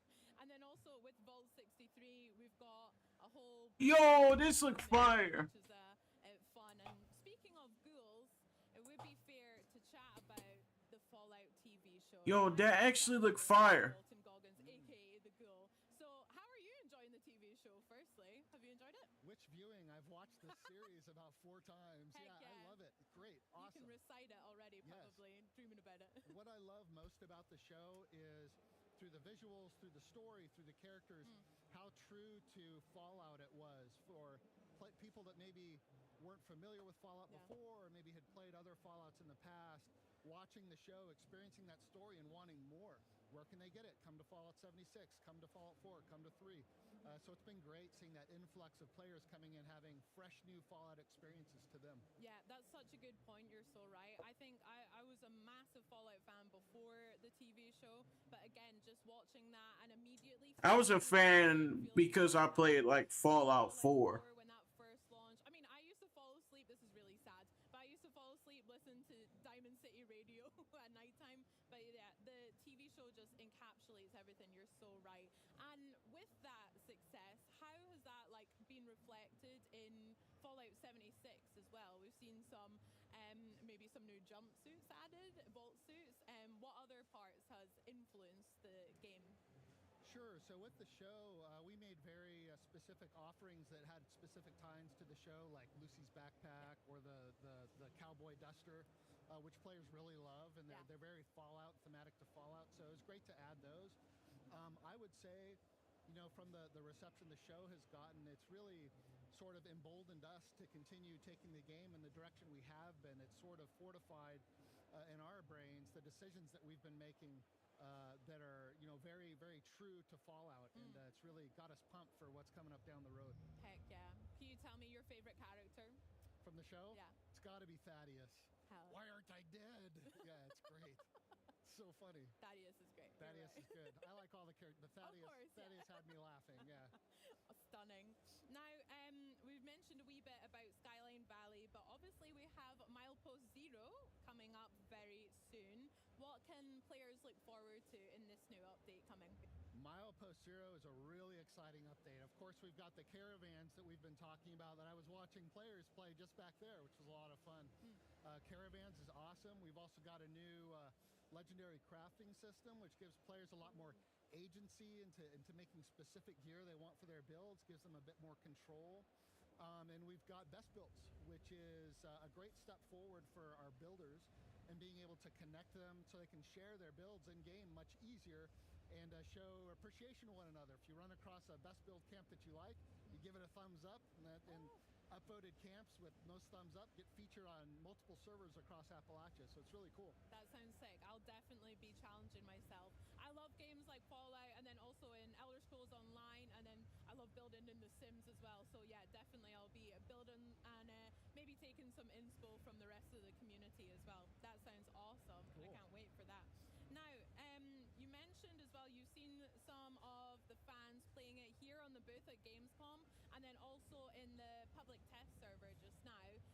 How have you found the reaction? Are people happy with it? Are you excited? Have you been taking notes as well? It's great. You know, I think overall they're really excited. Again, it goes back to giving our players the tools and the agency to make their own. I miss this game, chat. So what better stories are you going to come up with than running the perilous route of Skyline Drive while being assaulted by giant thrasher turkeys and raiders, you know, doing caravans with your friends? It's just super cool. Today adding this DLC, chat, y'all most likely will see the return of Fallout 76 coming back. But John, is there anything else that you want to share with me? But maybe there is. You know, we've talked about Milepost Zero quite a bit. Milepost Zero is awesome. We know that's coming out pretty soon, September 3rd. It's coming out early next year. What's in between? We've got an exciting update coming out this December. This December, players get to experience the Gleaming Depths. Heck yeah. Raids the Gleaming Depths. This is an in-game experience for our most hardcore adventurers, full of nasty bosses that are tough to take down, big challenges, teamwork. It's great. And once players get to the end of it, if they live to tell the tale, they get a chance at getting 4-star legendary weapons, power armor, and gear. Sick. I love that exclusive. Let's go. Gleaming Depths. I cannot wait to try that out. I'll have a lot of grinding to do, but yeah, maybe the captain can come in and help me out level my character up. Love that so much. John, I've got one more question that I'd love to know the answer for. Would you rather eat a fried radroach or some glowing fungus stew? So I'm not going to get into specifics, but I kind of already have a preference from past experience. I have had glowing radroach before. I was at the show premiere. It was absolutely fantastic. I would never turn down the opportunity to have that again. So glowing radroach. Glowing radroach. Absolutely. There we go. We heard it here. John, thank you so much for chatting with me, and thank you for joining us. Now, fans obviously won't have to wait long at all for the next Fallout 76 update. Milepost Zero launches September 3rd. Check out Xbox Game Pass to play Fallout 76, as well as a metric ton of other titles right now. Remember, with Xbox Game Pass, you can get new games on day one, like Call of Duty Black Ops 6 on October 25th. Play some of dude, she actually said Black Ops 6 from our pals at Riot Games and EA Play. And if you're in the Game Pass, she said, check out the Game Pass, but play Black Ops 6 in the Game Pass. Or €1. This offer won't last long, so act now. So coming up, we have the team from Towerborne stopping by to walk us through their latest gameplay demo. But first, it's the latest from Planet Coaster 2.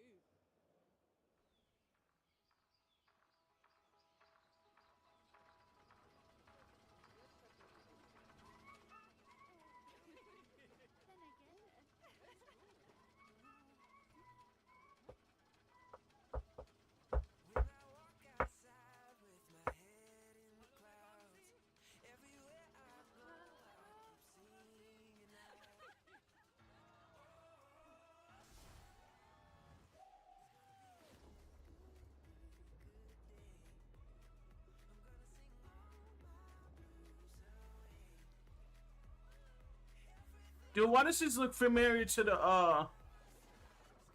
to that one game? Oh, it's that game. Planet Coaster 2. What?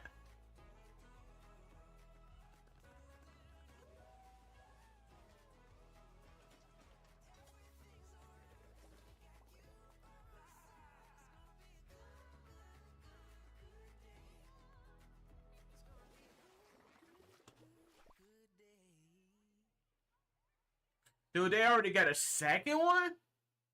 Hi, I'm Rich Newbold, Game Director at Frontier Developments. I hope you enjoyed the trailer for Planet Coaster 2. I'm here to show you a bit more about the game. Let's dive in.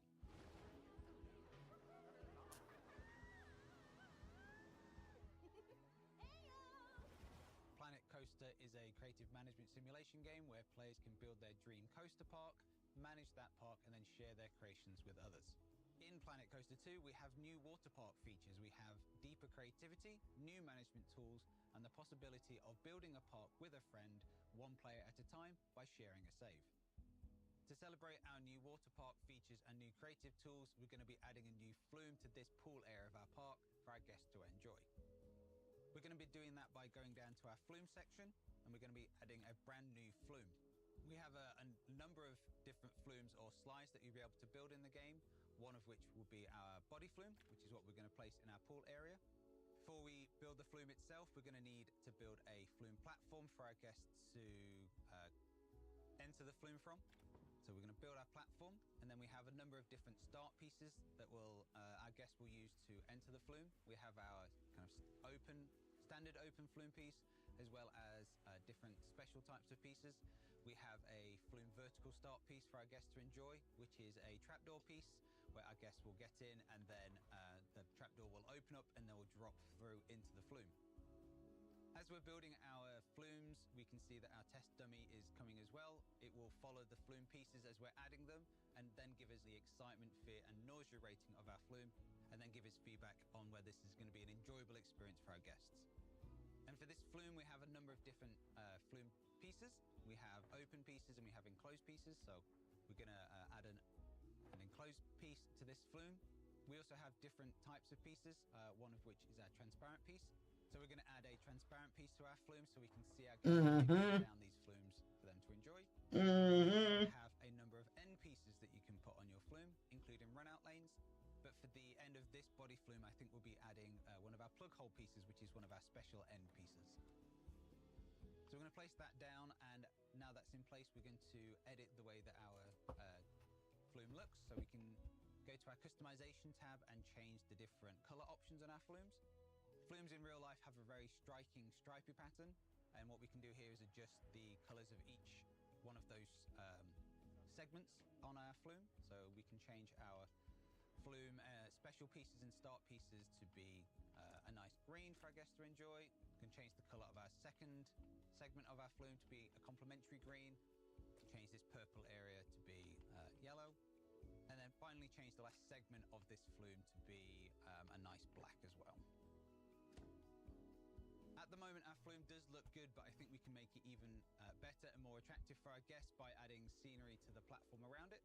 So let's add a few rubber rings to really make it thematic to the experience that our guests will be having as they enjoy this flume. Now that's in place, we need to add an entrance to our flume for our guests to get onto the platform. So we're going to add our flume stair piece so that our guests can get up onto the platform and enjoy the flume.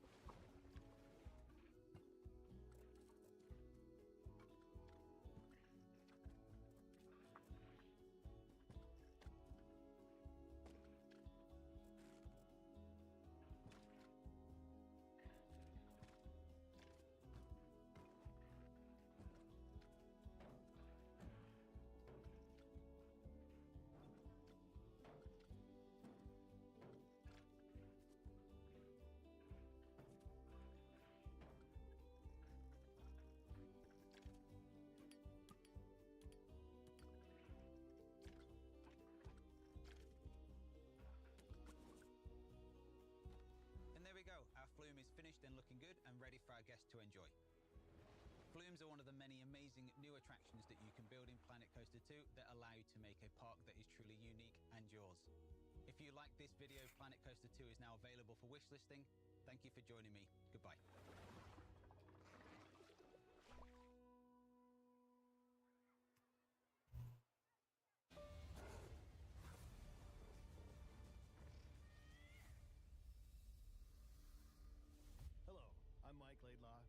Creative Officer at Yellow Brick Games, and welcome to the world of Eternal Strands, a new fantasy action-adventure game where the world around you is your weapon.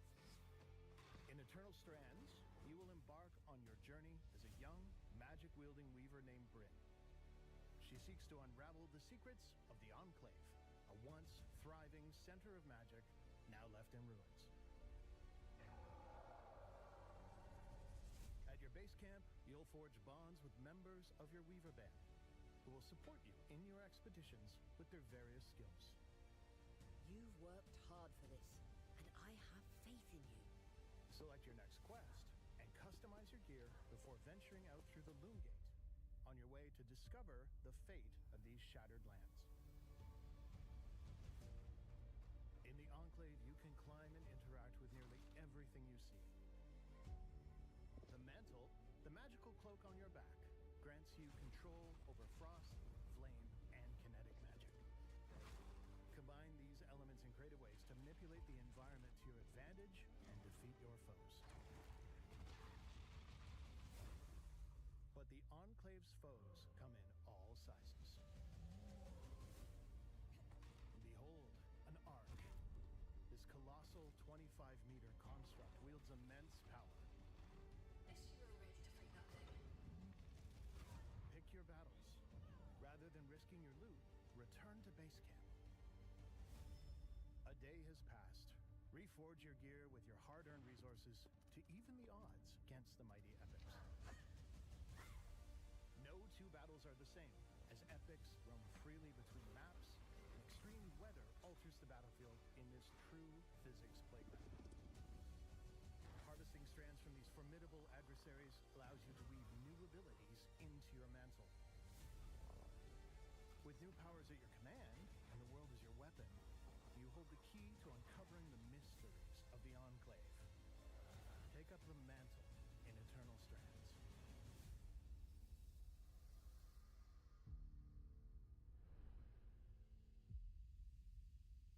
Dude, what's up with all these games, bro? These 2025 games, dang.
gameplay of Eternal Strands and Look Avoid Train, which is coming to Game Pass early next year, so get ready. But first, it seems like only yesterday we were here at Gamescom enjoying the first Towerborne demo.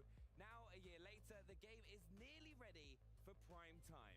Joining me now with more is Stoic CEO and President Trisha Scoffer, Game Director Daniel McLaren, and Co-Founder and Chief Creative Officer Arnie Jorgensen. So, how is everything going at Gamescom, Trisha? It's fantastic. We're so excited to be back. The crowd has been exceptional, as always, and the booth's been full, and players are just enjoying themselves.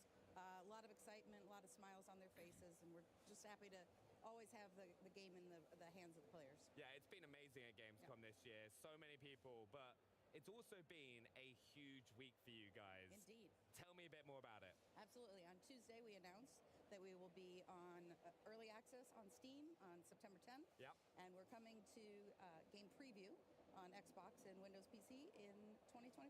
So really not that far away as well. 19 days. And I'm also so excited because we've got a demo that we're going to be playing, but seen Towerborne yet, can you give us the elevator pitch? Why is this game going to be so much fun to play? Yeah, so it's the quintessential side-scrolling brawler, which you see generally in like a smaller single-player, shorter experience game. We've decided, why not make this a bigger game? Why not put in sweet loot drops? Why not let your friends play together, collect cool stuff, and kill bigger enemies, and then brag about it? So that's basically what we built. It's what we all love to do as well. Yeah. And it's one of the reasons that I'm so excited to hop into this demo as well, because I got to play it here last year, and honestly, love these type of games like World of Warcraft I brought up on, but going into Towerborne, I'm a little bit competitive, and we've also got 3 different characters on screen. So I think, Arnie, if you can kind of talk us through what each of us can do, the different abilities that we've got.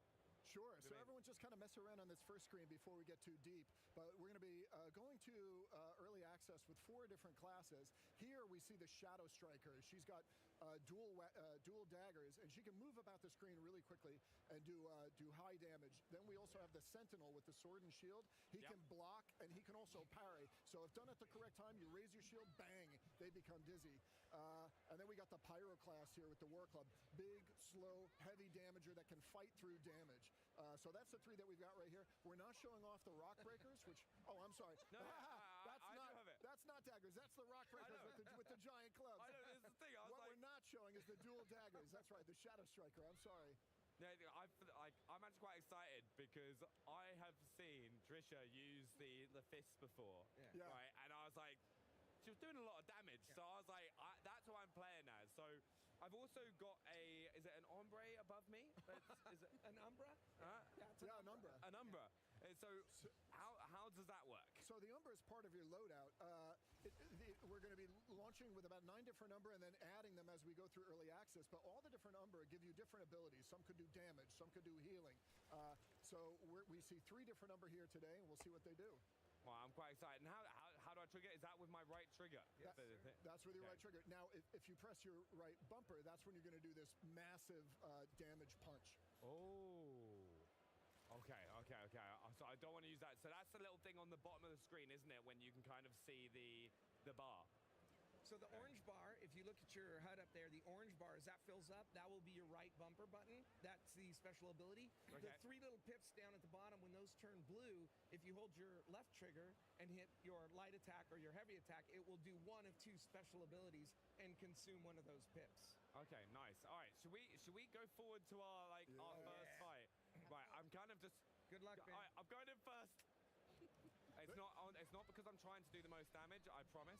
There's a lot of different things to remember for each class, but for now, just have fun playing. You'll learn the class over the hours of playtime. And there's like combos, isn't there, that you can do? So you kind of want to set it up to do the most. And that's right. The little bar on the bottom. How do I get that to charge faster? Just by hitting things, or by completing combos. By completing combos, it's going to fill up much faster, and that's your weapon meter. How do I know my combos? Is it just like mixing up like fast and heavy attacks, or? Yeah, it's a combination of using your light and your heavy. It's a 4-button combo system, so any combination of those 4 buttons will do different things. So, and if you hold down X, you can launch enemies into the air, get up there and do some aerials. Ooh, nice, coming in and stealing my kill, Benny. I appreciate that. I would never do. I'm not a kill thief. I am just getting involved. I am. I'm happy to. That was help that out. I'm not sure that the people watching here know that there's a friendly rivalry going on right here. We're actually tracking damage done in this, so we can see if Benny can beat Trisha and McLaren. Don't know what you're on about. Please. We're gonna find out, aren't we? Oh no, I've just missed. I've just wasted my combo. It's a no-lose, McLaren. If you win, you basically be a professional gamer. Pretty much. No. That's the goal here. I know you guys are running too far ahead, right? This is. Right, there we go. No, I'm good now. Don't worry, I've got my own enemy. It's been my dream to beat a professional gamer, so... Hey, can you not steal my damage, please? That's my damage. Absolutely. Oh, you've just stopped him getting up. Yes, sir. If you hit him early enough, you can whack him pretty quickly. It's like whack-a-mole. How you doing over there, Benny? I think I'm doing good. I think I've done a lot of damage. I'm hitting my combos. Oh no, I've just missed. I keep wasting my Okay, no. How you doing? No, I feel like I'm falling behind. Man, Trisha's got the best weapon with that spin to win. That's That's normally my weapon. Trisha's actually playing McLaren's weapon. I know, right. it's so irritating. But Benny is playing Trisha's. Trisha's That's really true. good with the rock breaker. Maybe you haven't seen my stats on all the weapons yet, but I've played them all. Don't you worry. All right, hold on. There's a couple more people over here. I'm determined. Too slow. Okay, wait. So right now, I'm actually quite low on health. I've taken a lot more damage. Well, that's This okay. has taken none. I've got you here. If you come up a bit, there's a healing shrine. Oh, yes. And that'll just get everybody refreshed. Because get ready. So hold on one second. Hold on. Let's wait a second. But if you did die, Right. Oh, yeah. So the way the death works in this game, when you die, your Umbra is going to come over and it's going to res you. But if you run out of lives, then it takes your teammates to res you, and it's oftentimes hard. If they take damage while doing it, then you're dead. But I want to talk really quickly. We've come into this mission for a reason. We're in this mission because we got to beat Trisha. We heard that there was a boss in the area, so I think we're on its trail, and we'll see what happens here as we enter the next cave. Yeah. Okay. All right, here we go. Are you ready? Are you McLaren, are you sure you're ready? Here we go. Let's go. Are you sure? All right. Let's go. All right, wait. No, you know where we're going. There we are. Oh, no. All right, there we go. No, there we go. It's the Pango Jira. Now, if you notice, there's a break bar at the bottom of the screen right under the health bar of the boss. McLaren, tell us a little bit about that. So it's a quintessential break bar. The minute you break it, it will stun the boss and allow you to go into a punish phase. And so, oh, geez, man, it's always those rocks, always in the face. gotta pay attention. I know. So now he's in a broken phase, so now you can just do all of your combos, do all of your damage. Pummel him. Yeah, this is where you really Benny, this is where you get your damage. This is where you get the numbers up. I'm going. That's where I'm going. Get your numbers up. There we go. I need to use my ombre. Your ombre? I love it. I don't know why I'm calling it. Officially change it to ombre. I don't know why I'm calling it an ombre. I think I'm officially changing it to ombre. We're literally doing about... We just turned this game into an esport somehow. All right, come on. No, I got knocked back. Wait, are you dead? No, not even close. But he took damage. Now, I do have to say, this boss has been wrecking people on the show floor. Yeah, it's been pretty great. But we've got some people here that have played this game before. Yeah. That might be making it look a little easy. Oh my god, there's so many rocks getting thrown at my head. Right. Right, here we go. Right, I need to messed time that as up. well. Boink.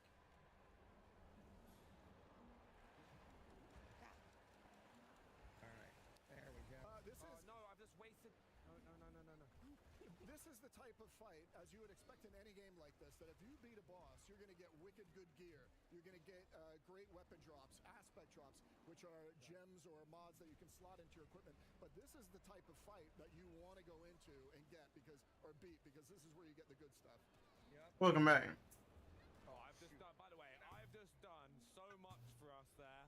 I've just taken out like 10 ads. Well, Benny's carrying the team. He's carrying the team. Yeah, he really is. Appreciate that. I've taken the boss down to quarter life. What I found though is I apparently only get 1 damage for every single one of these kills. So I'm just putting it out there that I'm being a team player. I see. Yeah. And it's not because I think I'm behind on the damage curve. Oh, Jiminy, I rolled right into it too. Get good. I think I know better. Look at that. First death, who does that belong to? Wow. I know how to play this game, I promise, folks. I'm working on it. All right, here we go. There it is, unload. There we go. We got him. Go. On this phase. That's it. Oh, yeah, Don't let's let go. him jump. All right, now the moment of truth. I don't think we need to take a look at the I damage. think we do. I don't think you know what we're basing this off? Eliminations. Let me know, like in the chat, if we should base it off eliminations or not. F in chat for Benny. I don't want to look at my stats. Here we go. Here we go. I don't want to look. Damage Oh, I'm sorry. What's going on? 12,000. Let's go. That's okay, Benny. You can play again later.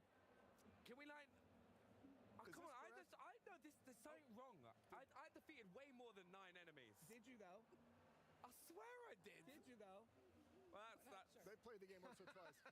But hold on a second. So this right here is the combat that we're showing here on the show floor, and we're just pushing right now the combat of Towerborne. I think is really something special. But the whole game is an RPG.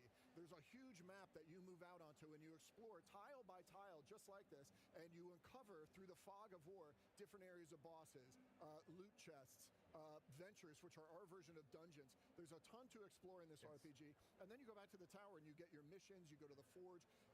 What is this saying for Towerborne?